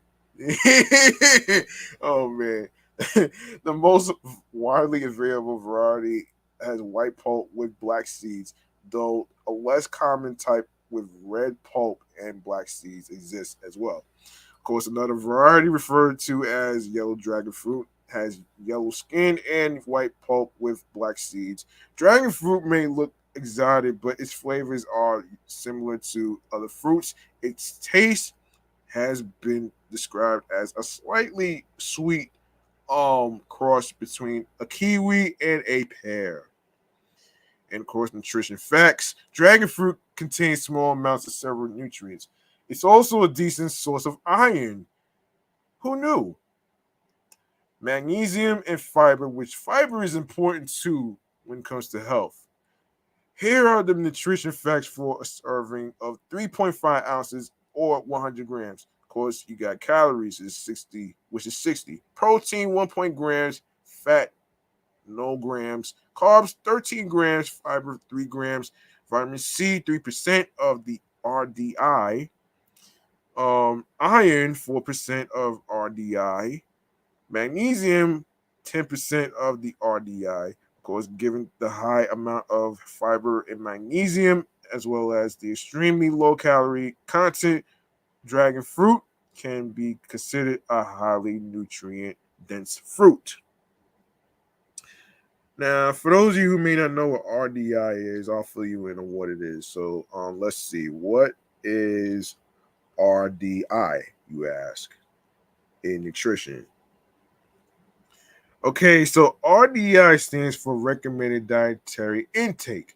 The average daily dietary intake level that is sufficient to meet the nutrient requirements of all 97 to 98% healthy individuals in a particular life stage and gender group. Well, well, that's pretty good to know. But I don't know where. I really don't know where in New York stores where they have dragon fruit. To be honest with you, that's pretty hard to find, though, man. That's pretty hard to find though, man. You would have to go somewhere else to actually find something like that, but I don't know. But we'll see what happens here, man. We'll see what happens here. Uh, all right, back to the pink sauce thing, man. Where was I? Where was I? Yes, the hold on. Where did I get the dragons? Oh yeah. Wait. Um, okay.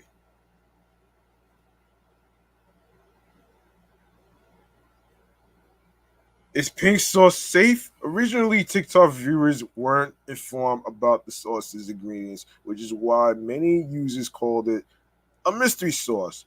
Now, pink sauce bottles, which are officially sold out online, make it clear right away what the main ingredients are, and yet the nutrition label continues to be a mystery, boasting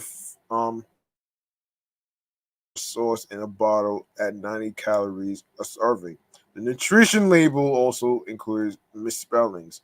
Of course, vinegar was misspelled vinegar, and and when addressed by viewers on a live stream, asking if the pink sauce was approved by the U.S. Food and Drug Administration, Chef Pie stated that the pink sauce is not a medical product, and ultimately confirming that the sauce was not legally fit to sell. Of course, it wasn't legally because it's not legal. Oh, shit. Oh man.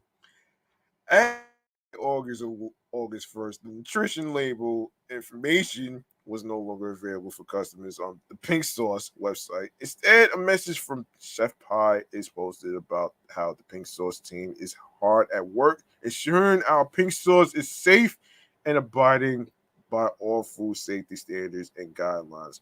If you're gonna make pink sauce, man, please do not put fucking Pepto Bismol, man. Do not use Pepto Bismol to be making pink sauce, man.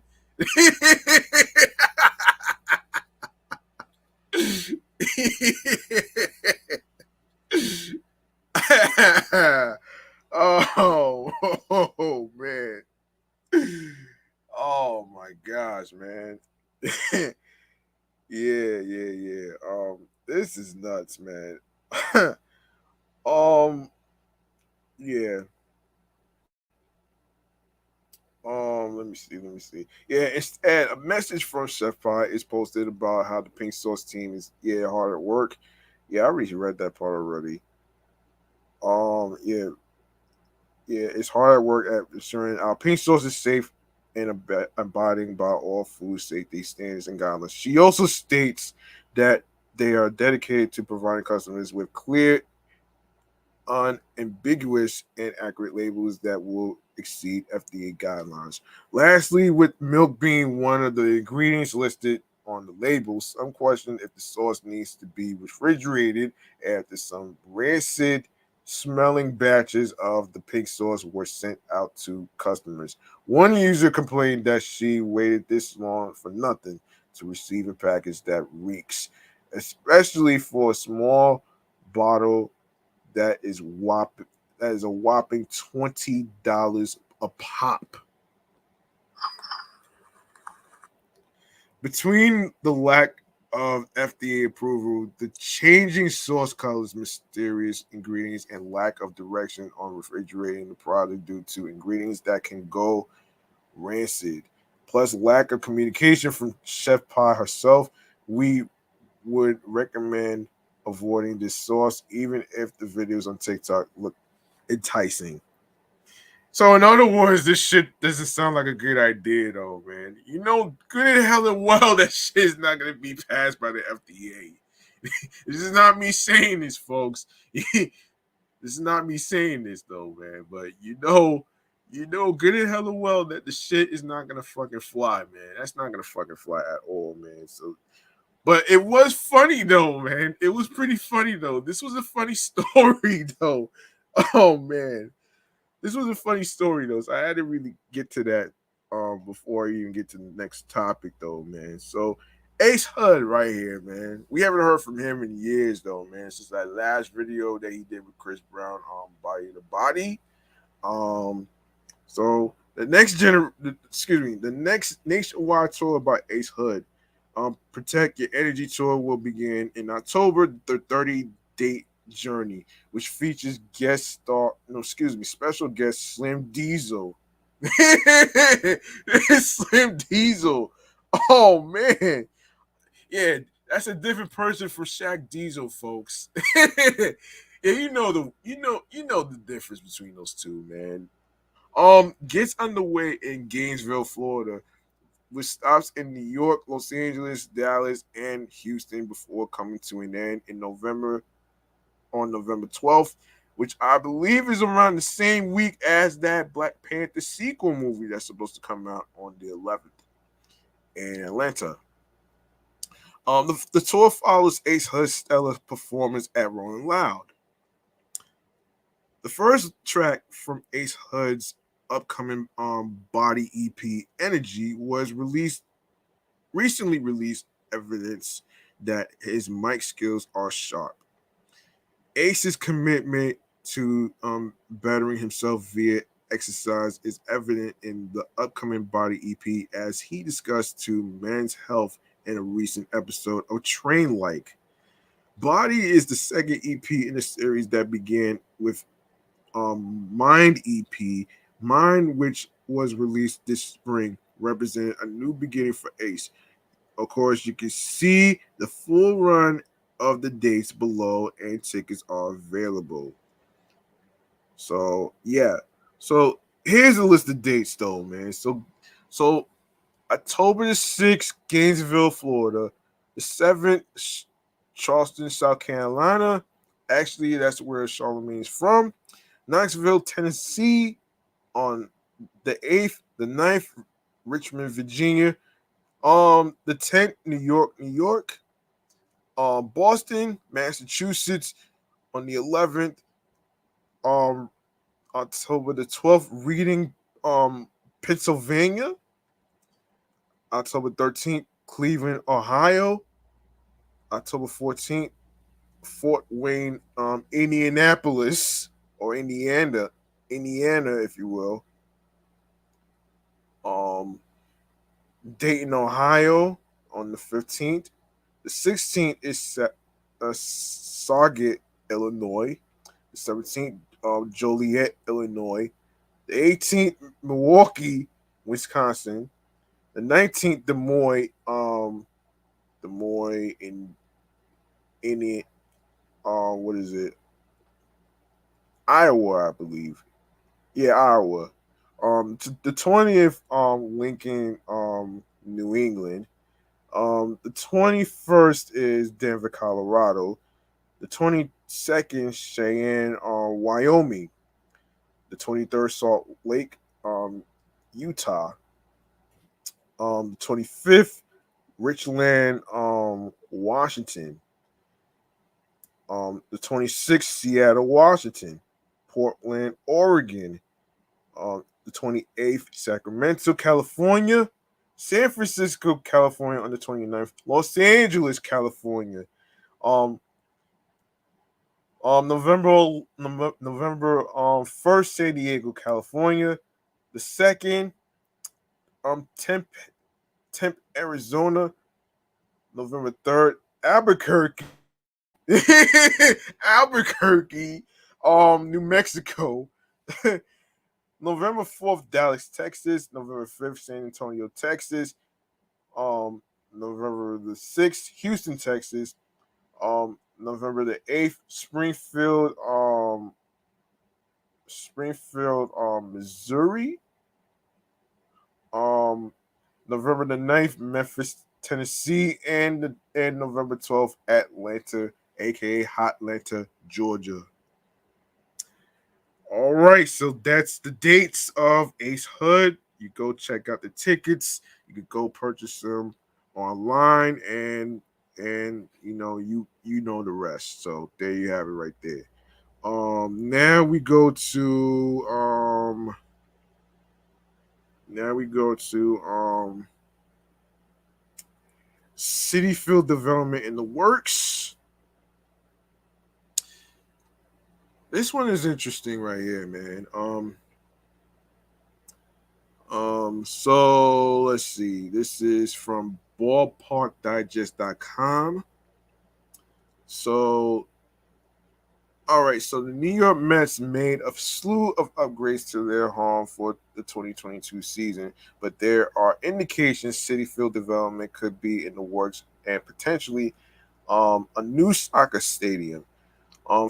First, various New York City media outlets are reporting that the city and MLS's NYCFC are close to an agreement on a the new 25,000 seat stadium at the Citifield Willis Point site.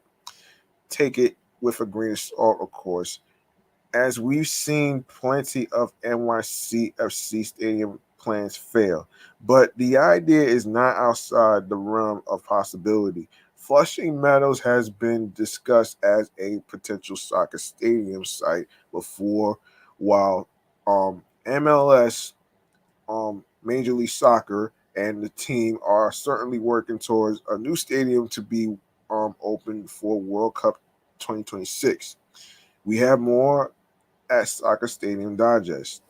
A new soccer stadium would certainly fit into Mets owner Steve Cohen's vision for the City Field site, a mixed-use development that featuring a casino and presumably a sports book.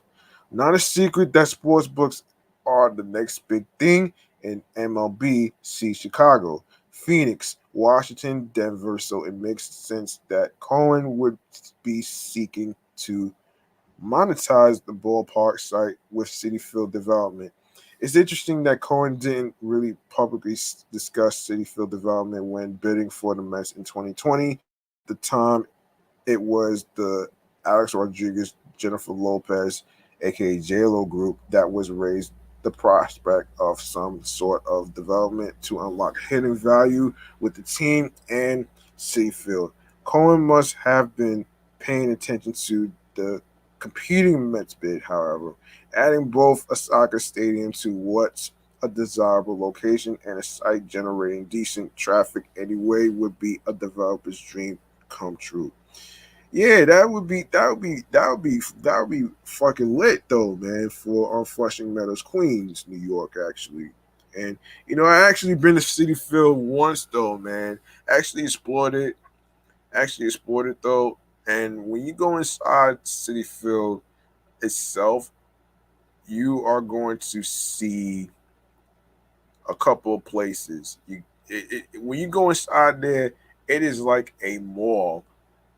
It is like a mall that you go to shop for clothes. And then there's food concessions and stuff like that. Now, mind you, some of the foods in the concession stands and places in City Field are pretty pricey though. So, if I was you, I carry as much money or debit card with you as much as you can. So, you know what I'm saying? In case you want to get yourself a snack, some hot dogs, and all the other stuff. That's actually a good thing, though, man. So, there you have it right there. Um, all right. So, that's some exciting news, though, man. So, let's see. What else can we talk about here? Let's see. Oh, yeah. Westside Gunn. Westside Gunn. Um, All right, Westside Gunn here. Funkmaster Flex celebrating his birthday, um, August 5th, and it looks like he won't be receiving any presents or well wishes from Westside Gunn. Funkmaster Flex just turned 53. Damn! To commemorate the milestone, Double XL put up a celebratory Twitter post in honor of the longtime Hot 97 record spinner. After coming across the post on his feed, Westside Gunn called out Flex in response. I don't want to see this weirdo on my timeline. The Griseldas had Honcho typed along with crying, laughing emojis. Fuck him and his B day. Westside Gunn's disparaging comments come on the heels of Flex getting into a back and forth with Griselda affiliate Conway the Machine last month. Khan sparked the situation by calling out Flex while offering his opinion on New York radio. New York and shit, in my opinion, man, y'all gotta get them old niggas up out the way like Flex and the niggas, man.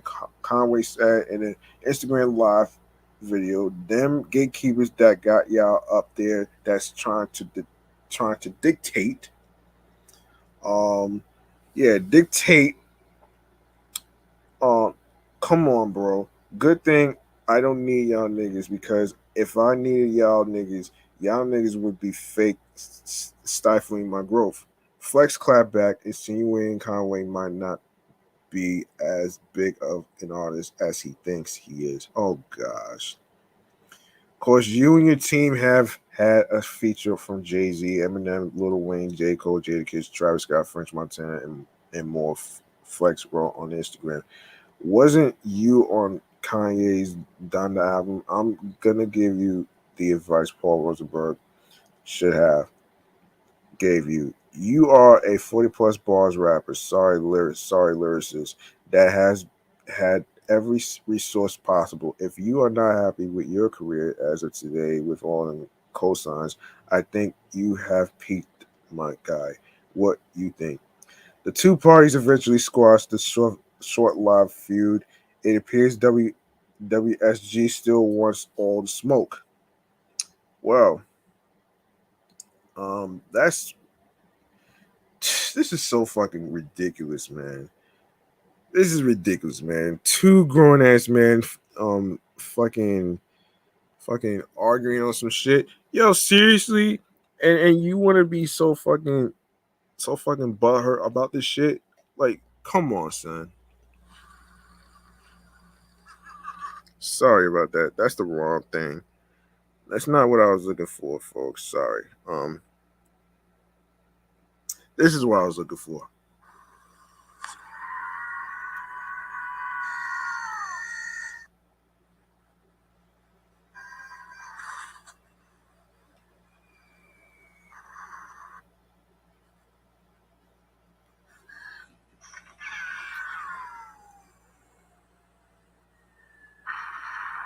All right. Now on to Superman and Lois. Okay, recently, Superman and Lois star Jordan Assas will not be returning as Jonathan Kent in the show's upcoming third season. Um, Warner Brothers TV revealed on Tuesday night. Assas has been cast in the series regular role of Jonathan Kent, the son of Clark Kent, Superman, and Tyler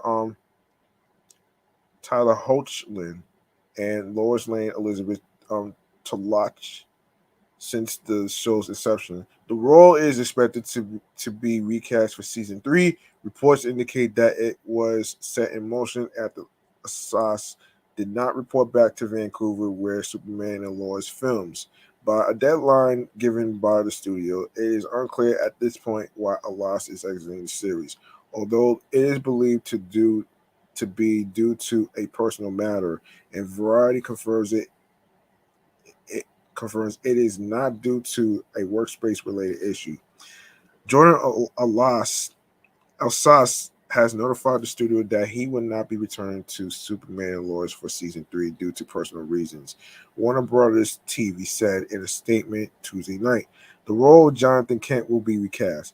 Initially described as clean cut, modest, and kind hearted, with an aw shucks attitude that somehow doesn't seem dated. Asas Jonathan went through some surprising revelations across the show's first 2 seasons. This included the recent debut of Bizarro John, an Ultimate Universe version of him that does have superpowers. Oh my gosh. A recast. Huh. Honestly, that's been my favorite part of the whole season. Assas previously told Entertainment Weekly, it was just too much fun to get into that headspace. I mean, you really feel powerful, and that's the thing about when you are really into it and you are doing the scene. It can drain the life out of you, or it can make you feel like $1,000,000. Playing John L because he's confident and dark, much like the Joker. I think that is a big similarity there. He played it the whole time that he's very, very confident in any situation, and he just does not care. Um, he continued, but the difference is that John L. at least wants to be very calculated and meticulous and very calm and cool, but internally he's still um, young, and obviously he's still going through it, and in these high pressure, high stress situations, that was the difficult part. Playing into the fact that he's still the same age as other John, he's still a kid, you know. I had to play into that where it's not super super dark. He doesn't.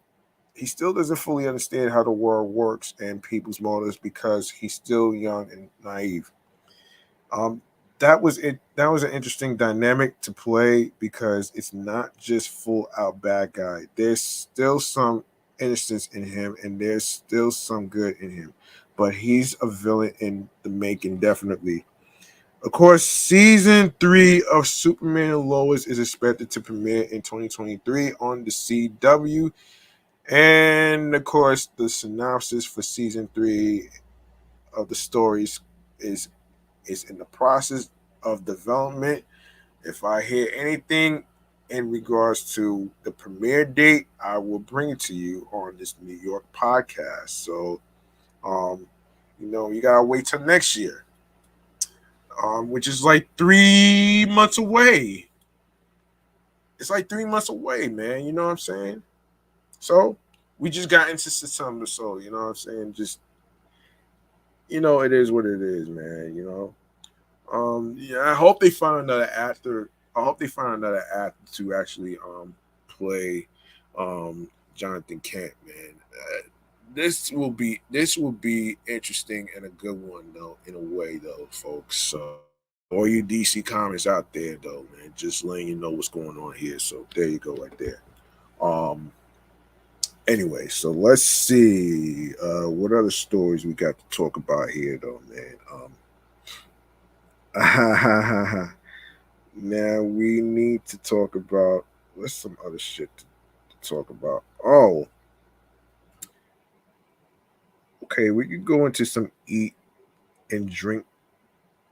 Yeah, let's get into the eat and drink joint. All right, so a while back I've been saving in regards to a restaurant that already had its grand opening in Bayside, Queens. And I didn't know about this, and I haven't heard about this until like further notice. So this is pertaining to a Wild Fig Mediterranean restaurant, which is in which is in Bayside, Queens. Waiting for this shit to load. Actually, I don't know why it's going on, but give me 1 second, man. Um,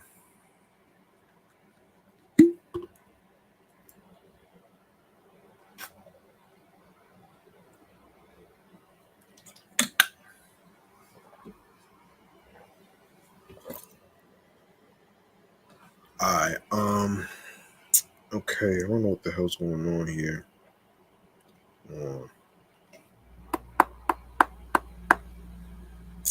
oh my gosh, I don't know what's going on here. I'll get back to the. I'll get back to that though, man. But I do want to talk about the Far reunion. I didn't get a chance to talk about that as well. Let's get into that right there before I forget. Um, damn, man, what is going on with this shit? Are you serious? Please don't do this. Please don't do this. All right, man. Please don't do this to me, man. For real, for real. Please don't do this to me. All right. Um,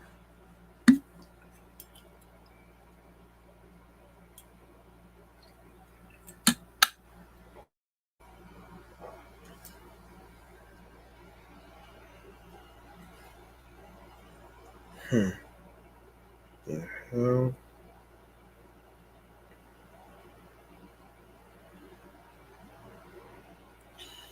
Yeah, this is. I don't know what's going on with this story, but Lord, I gotta get back. I'm gonna get back to that shit though, man. Yeah, man, this is just shit. Now I don't know why. What's going on? So let's get rid of this. Um, let's get rid of that.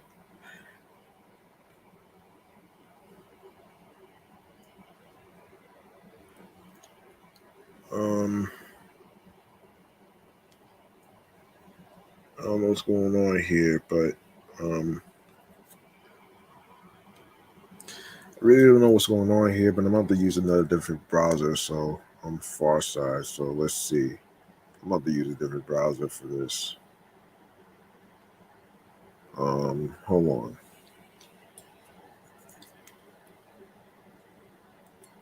Okay, Pharcyde Reunion. Pharcyde Reunion.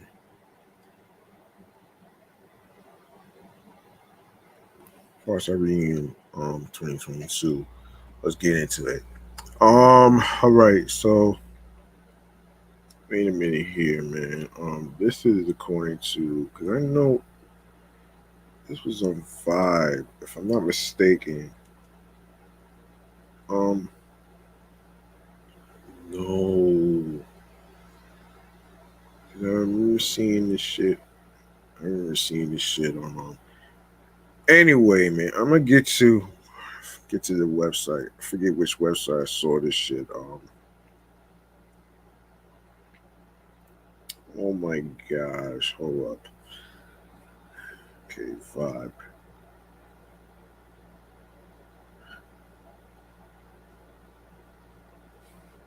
Okay, hold on. Yeah, here it is. Here it is. That's what I was trying to get to. Anyway, so legendary West Coast rap group The Far Side has reunited for their first song in 25 years. 25 years, damn. The group, which originally consisted of members Fat Lip, Fat Lip, Slim Kid 3, Booty Brown, Booty Brown, and Amani recently joined forces on Fat Lip's new song, My Bad. The track finds the rappers lamenting their regrets while atoning for their past missteps. Released on LABC, no, Lab Cabin, excuse me. Yeah, Lab Cabin Records. My Bad features an appearance from Butch Cassidy and is included on Fat Lip's latest albums. What is it? What is this? Sit and See a Vash. The Grouch present Torpor. The album also includes guest spots from Crazy Bone, MOM, and Sit, as well as production by Chris the Glove Taylor, Jelly Roll, and Sit and Siavash the Grouch. The group's 1992 critically acclaimed debut, Bizarre Ride 2, The Far Side, included their signature hit Passing Me By. The Far Side returned in 1995 with their sophomore effort, Lab Cabin, California, with singles Drop and Jay Dilla produced track Running. The latter album didn't fare as well commercially and was followed by Fat Lip's exit from the group amid internal friction. They would go on to release two more albums, 2000's Plain Rap and 2004's Humboldt beginnings, which did not include members Fat Lip and Trey. And you can also listen to it on YouTube on the Pharcyde. What is it? No, no, no, no, no. Yeah, you can. Yeah, yeah. On YouTube, actually, you can actually find that out right now. So yeah, you make sure you check that out as well, though, man. And I did review the discography of the Far Side not too long ago with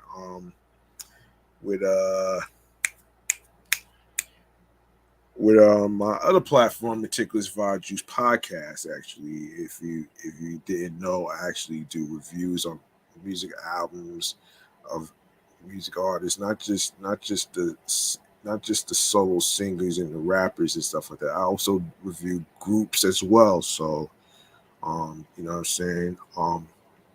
Anyway, so let's get to I need to get to this thing, man. I don't know what's going on with this shit. The I don't know what's going on with the thing right there. Wild Fig Mediterranean. Let's get to okay. Um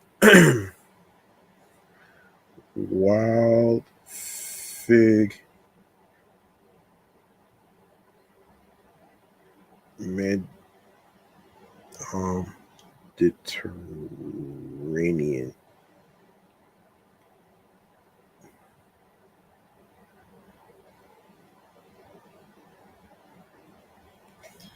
Mediterranean. Here we go. Um yeah, cause they talked about hold on a second. Here it is. So there was a 2 months ago there was an opening in Bayside, Queens called the Wild Fig Mediterranean Grill. So this is basically places to eat, to check out and stuff. Places to eat and drink, actually. So the Long Island Mediterranean restaurant chain Wild Fig opened up a new location Monday at 41-17 Bell Boulevard in Bayside, Queens, New York. In case anybody don't know where that is, so it becomes the latest restaurant to open up on the busy street, which has attracted a lot of people due in large part to the diverse and delicious food located there. According to the new locations manager, Sevda Villa, business there has already been booming. She also expects Independence Day weekend to be very long for the store. Additionally, the store intends to advertise the new location to Bayside residents. I spent 16 years working on Wildfig, Vila said. I've always loved interacting with the customers. It brings me great joy and pride to make them happy. While there are already a bunch of employees at the new location, Vila said she's still looking to hire more workers. One specific area of need at the moment is delivery drivers. The Mediterranean food available at Wild Fig is all made from scratch. They do not use any fryers or freezers for their food, ensuring it is all fresh. Customers can build their own meals from the array of food options available in addition to choosing from the menu. The restaurant aims to blend traditions of the past with today's fast-paced life through the dining experiences. In addition to the new location at 41-17 Bell Boulevard, the restaurant has locations on Long Island in Roslyn and New Hyde Park. The Roslyn location can be found at 1085 Northern Boulevard, while the new Hyde Park location is at 1468 Union Turnpike. Interesting. Let's see. That's interesting right there. Let's see. So we can talk about some places to eat and drink.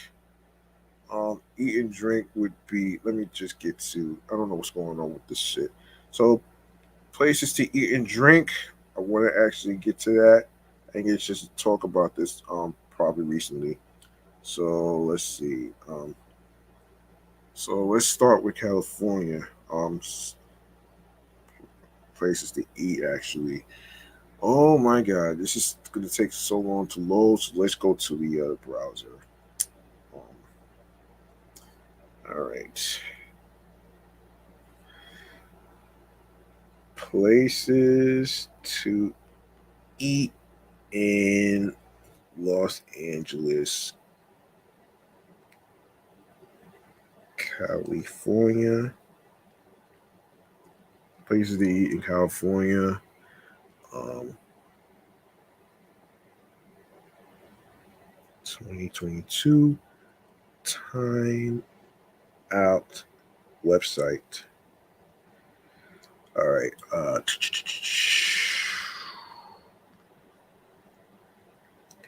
Okay, so there's like let me see.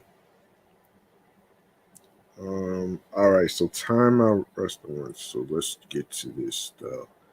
Lord. Okay, so there's 34 restaurants right here. So you can check out though. So after weathering 2 years of strict dining regulations, LA is still host to one of the most innovative, exciting, and diverse food scenes in the country. Brick and mortar restaurants, Instagram pop-ups, street vendors, and food trucks. No matter the form, you can find amazing food in the city whose reputation is built as much on off the beaten path tacos and pop-ups as it is on fine dining trained chef making quick work, a farmers market produce and mainline access to the top-notch Pacific seafood. At its core, LA's restaurant scene thrives on diversity, resulting in genre-bending formats and cuisines that have given rise to some of the country's best omakase restaurants, fine dining institutions, and strip mall hidden gems. Our experts scout the city for great eats and great insider info. We value fun, flavor, freshness, and value at every price point. We update our list regularly to reflect changes in menu offerings, style of service, new locations, and the ever-changing pulse of the city's food scene. It If it's on the list, we think it's awesome and worth the hype and wait and money, and we bet you will too. July 20, July 2022, after months of visits and plenty of heavily considered thought, we've switched out six of the best restaurant picks, adding a few old but new faces.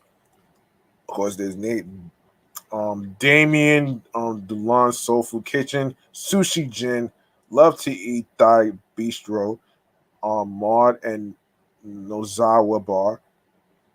In the interest of greater transparency amid rising inflation, we've added prices to our tasting menu listings so you can make the best dining decisions for you and your pocketbook.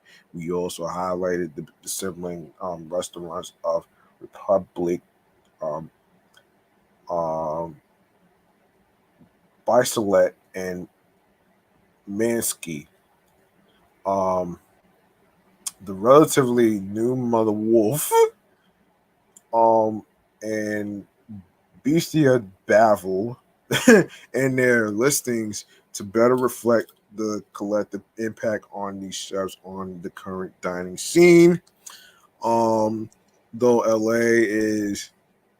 LA County and the city of LA have both dropped indoor vaccine and mass mandates, we still kept outdoor dining and takeout friendly call outs on our list. So, of course, Republic.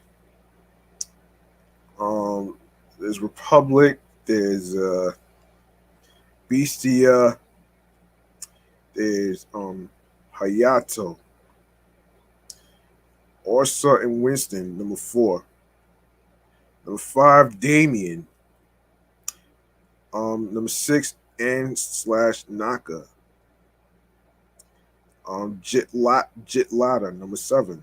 Number 8, Mariscos Jalisco. Number 9, Bavo. No, Bavo. Number 10, Petite Troyes. Yeah, they have it right. Hold on, that's like 10, no, 11. Dylan's Soul Food Kitchen. 12, Love to Eat Thai Bistro. Number 13, Leo's Taco Truck. 14, Pearl River Deli. 15, John and Vinny's. 16, Shaiku Mother Wolf. Number 17, 18, Parks Barbecue. Number 19, Petite Peso. Um, Number 20, Spargo of Beverly Hills. Pizzeria Monster, number 21. 22, Mini Kebab. 23, Bad Mash. 24, Lon Asia. 25, No Zawa Bar. 26, Chengdu Taste. 27, Sushi Gen. 28, Mod. Number 29, Broad Street Oyster Company. 30, Hatchet Hall. 31 is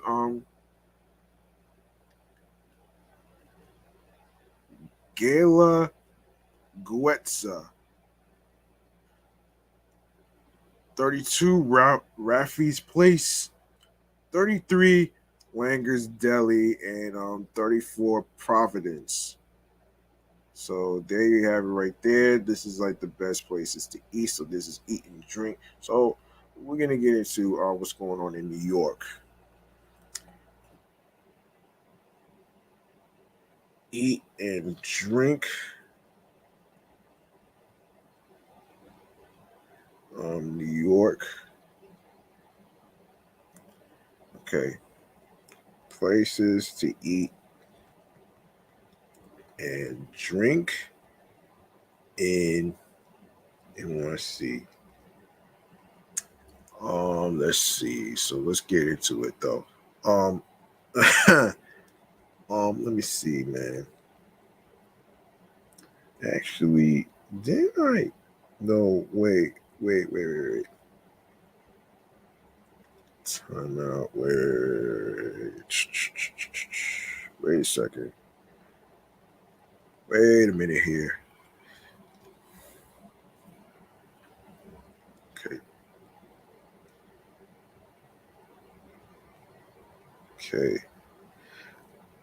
All right. Okay, let's see. So timeout restaurants, man. So let's see. So in let me see. So 16 best new restaurants. Okay, let's take a look at this. So 15 best new restaurants in New York City. Here we go. While we remain devoted to New York City's best restaurants, excellent new dining destinations pop up all the time to further complicate our reservation schedules and meticulously orchestrated walking efforts. For those of you who may not know, this is from the Timeout website that I'm reading from. So you can also check out the places that I am going to actually mention, so you can just get an idea on where you're gonna eat and stuff. So that's pretty much what this is. So there you and although we're always delighted to revisit those Ernst Wild favorites, everyone knows that sometimes only something shiny and new will do. How new, you ask? This perpetually updated list includes the best new restaurants that have opened over the past 6 months. That means that some of the dazzlers that ultimately made it to our list of the best restaurants of 2021, like Damarca, Gage and Tolner, Sushi 35 West, Cadence and Sydney's 5 no longer appeared here, nor do more recent darlings like Mari, Cafe China, and Rowdy Rooster. This edition's joiners include a reimagined Red Hook Treasure, a welcome tasting addition to the East Village, and a solo spot with early notice from Michelin. Number one, Nudie Branch. This fantastic taste destination got its start as a pop-up before it brick and mortar with a 75 three-course menu on First Avenue.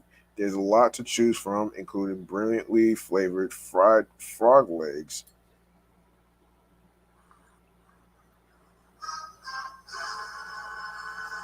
Who the hell eats frogs, man? Are you serious?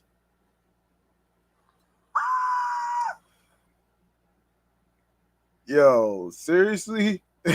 Great steak with Thai basil and um chimichurri and an incredible must try, can't miss mushroom dish. The cocktails are pretty good too, and the wine list includes some ace options by the glass or bottle. Hold on. All right, I'm about to speed this up. So, um, number two, the good fork cup. No, excuse me, the good fork pub. Number three, Nabila's. It's in Cobble Hill. Cobble Hill. Actually, let me just make sure that. So this is also number one, Nudie Branch East Village, the Good Fork, the Good Fork Pub, Red Hook, Brooklyn. Um, Nabila's. It's in Cobble Hill. Number four, Brooklyn DOP Park Slope. Number five, Sato, Nolita. Um, Ye's um a pot carry. Number seven, LeGrayton. Number eight, Laser Wolf.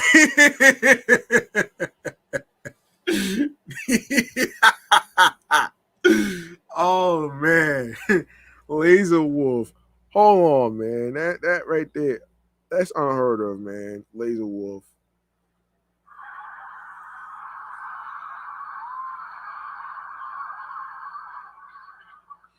Yeah, number nine. Number nine is Bartulix, Soho. Number 10, Place des Fetes, Clinton Hill. Number 11, Clover Hill, Brooklyn Heights. Number 12, Ingers Bar, Brooklyn Heights as well. Number 13, La Brasserie, Flatiron. And number 14, Cara Gardens. 15, DM Eatery, Brooklyn Heights. Yes, so that's the 15 best restaurants in New York. I'm going to continue to keep updating you on the best places to eat in California, Los Angeles, California, and of course,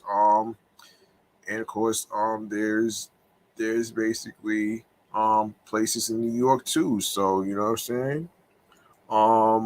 Yeah, there you have it. Let's see. Let me see if there's any more I could actually do though, man. Let me see. Hang on a minute here. Let me see if I have anything more to talk about there. I think I covered everything, man. But I'm gonna actually make sure I go over the eat and drink section before I wrap up this show right here. Um, let's see. Eat and drink. All right, eat and drink here. So this is all right. So all right, eat and drink. Here you go. This is basically some stories in the eat and drink section and stuff like that. So let's get into it. So In observance of the federally recognized September 11th National Day of Service and Remembrance, known as Patriot Day, the 7th annual NYC Meal Pack for 9/11 Day is returning to bring help to people in need. On September 12th, volunteers are expected to pack close to 1 million dry, non-perishable meals to benefit City Harvest and the Food Bank of New York City. Organized by the nonprofit 9/11 Day, the event is expected to draw out more than 2,600 volunteers throughout the area. The NYC Meal Pack for 9/11 Day is being hosted by NYC Service, 9/11 Memorial and Museum, New York Cares, and AmeriCorps. We are so glad to be able to welcome back so many wonderful organizations from the New York metropolitan area and people who, until this year, simply were not able to volunteer in person, said David Payne, president and co-founder of 9/11 Day. The September 11th National Day of Service and Remembrance, aka Patriot Day, is a reminder of strength and unity in the wake of tragedy, said Michael D. Smith, AmeriCorps CEO. The September 11th, AmeriCorps urges all Americans to come together across divide differences and ideologies in service to our nation. Community and national service can unite us and overcome anything that tries to divide us. Throughout the day, volunteers will pack meals, and there is a variety of musical performances are planned, including Daniel Rodriguez, known as the Singing Policeman, Grammy-nominated artist Ryan Shaw, and the cast of Broadway's Come From Away. Many of this year's volunteers are from area corporations that only recently began allowing employees to volunteer in person, participating in and providing important funding for the NYC 9/11 Day for 9/11 Day. Um, Includes City Foundation, AmeriCorps, J.P. Morgan, Chase, Keefe, Bruyette, and Woods and Stifle.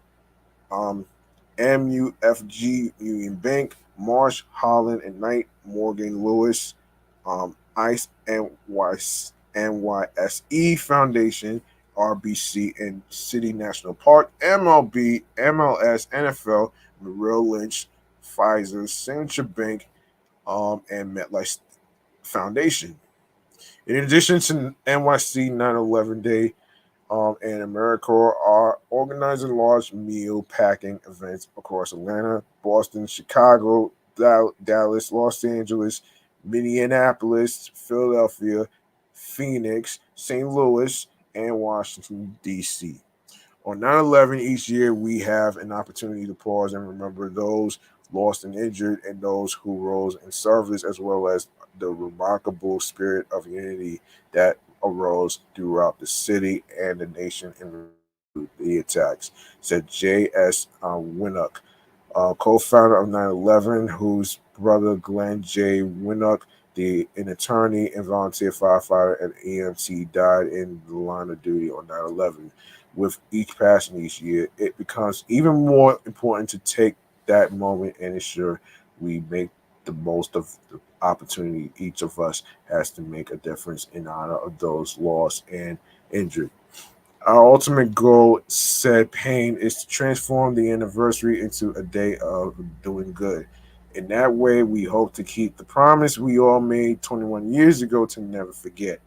Meet NYC Meal Pack for 9/11 will take place at the Intrepid Sea Air and Space Museum from 8 a.m. to 7 p.m. For more information, you can visit 911day.org website. So there you have it right there, folks. That was episode 180, man. All right, man. You are more than welcome to actually make a donation, a charitable donation to my Cash App, which is G Money Stacks 555. That's $ capital G, lowercase MONEY, capital S, lowercase TACKZ 555. It's not about having a lot of money and breaking the bank. It's all about doing the best you can as a human being. on whatever amount of money you are comfortable giving will be appreciated, no matter what the amount is. So don't worry about having a lot of money. So yeah, so there you have it right there. Um, yeah. So um, another way you could actually show support is this. So this is going to be stream choices on the go right here, man. So let's do this. You want to support this podcast right here, why don't you go ahead and show some love by following Off the Meat Rack Chainz New York podcast on Facebook and Instagram, alongside with my other shows, which is Excellent Fun Vibrant Podcast, which is still the username, even though I actually changed the username from Excellent Fun Vibrant Podcast to Excellent Fun Vibrant Talks Podcast. um, I will explain that in episode 33, which I didn't get a chance to record that today because I wanted to get 180 out the way so I could have something to post for Monday, which is tomorrow. So, and you can also follow my other show platform, Meticulous Vibe Juice Podcast, which is the review show. Um, and And of course, I just dropped episode 81 on Saturday, actually. And if you missed episode 80, I posted that on Friday as well. And you can also follow me on the gram as well, which is my primary handle, which is G Money Stacks 555 in Queens, New York, right there. So make sure you turn on your notifications and for more information on each episode that's going to be dropping. And the same schedule goes like this: it's Mondays, Wednesdays, and Fridays, so you don't miss a beat. All right. Um, Now that I got that out the way, we are gonna go into, and you're more than welcome to actually leave a voice message on Anchor.fm in the link in bio where it says Linktree/G Money Stacks 555 on there. So there you go, right there. Um, I'm actually going to get into the other thing right there. So let's get into it right there. And if you have any questions or whatever, you get or any ideas of a particular topic, and mind you, don't let the topic be boring and political, man. Don't let that shit be boring and political because I'm not gonna do any of that shit. So anyway. So speaking of Anchor, man, where you can leave a voice message and stuff like that, that's where we're going to start right here. So Anchor, Audacity, Audible, Audioburst, Amazon Music, Breaker, Castbox FM, Deezer, Listen Notes, Moon FM Podcast, Player FM, Pocket Cast, Podbay, Podfriend, Podo Polo, Podorama, Podcast Index, Podcast Addict, Podchaser, Podverse, Reason FM, Spotify, Stitcher, Tuning Radio, Google Podcasts, and you can give a 5-star rating on Podchaser, Podfriend, and Spotify as well, man. So make sure you leave a review on there, and tell your friends about leaving a review with a 5-star rating. That will be appreciated. And by the way, folks, I actually took a look at Anchor.fm, and we are about 2.2 plays in the making, man, of Off the Meat Rack Chainz New York podcast, man. That's a lot of plays, man. You know what I'm saying? That's a lot of fucking plays. Let's make some noise for this shit.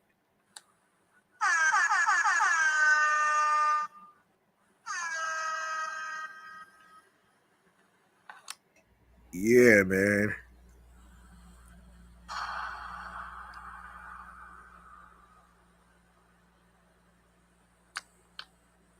Mm-hmm.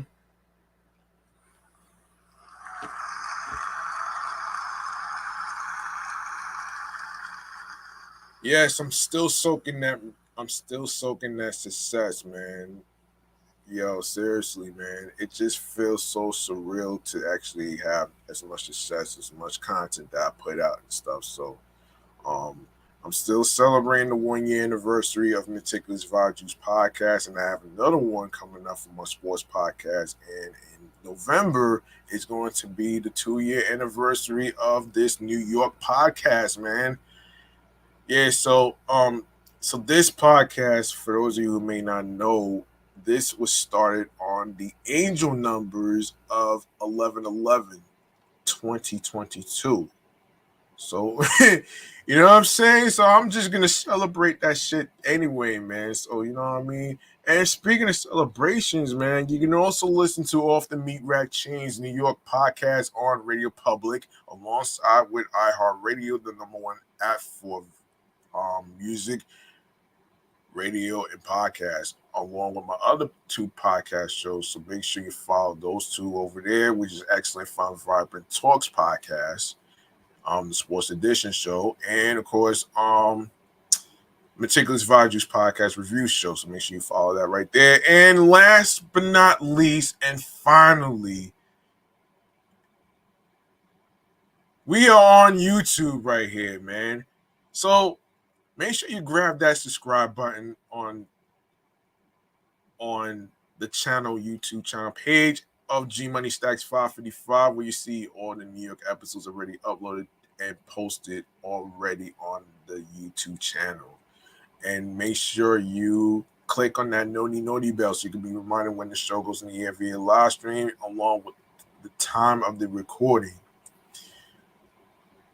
Stay tuned for more video content, upcoming episodes, and previous episodes in case you missed any of the new and previous episodes and stuff like that. So don't worry, everything's all there on every streaming platform, including YouTube, so you can actually do some catching up right there. So you know what I mean. So you can also listen and stream these episodes. Make sure you download these episodes. Share the videos, share the episodes, tell a friend to another friend, and of course, word of mouth is important. And of course, make sure you share the podcast along with the link that says Linktree/G Money Stacks 555 on there, with your husbands, your wives, your boyfriends, your girlfriends, your friends, and the people that you are cool with from work, and all the other great shit right there, man. So there you have it right there. That's gonna do it for me, man. I'm G Money Stacks. Thank you for listening and tuning in and rocking with me. And remember, the grind doesn't stop, man. Hard work pays off. I know there's this narrative that I was talking to recently to somebody about the whole mentality about working smarter instead of harder. But you know, to to each of his own. It may not work for everybody, but I believe if a person wants to get some money, they have to work hard, have to earn it. It's not. It's not really. It's not going to be given to you on a silver platter. You just have to get it. That's just the fucking reality that we're living in right now. So I mean, it is what it is. Cause I'm not into that fast money shit. So that shit is dead in no fucking water. So I'm just I'm just saying though, man. I'm just saying though, man. Cause I don't want to be involved in any illegal shit. So that's just me though. So you know what I'm saying? Anyway, man. Yeah, the grind doesn't stop. Hard work pays off. New York wasn't built in a day. And of course, be sure to find something that makes you happy mentally, physically, and spiritually. And of course,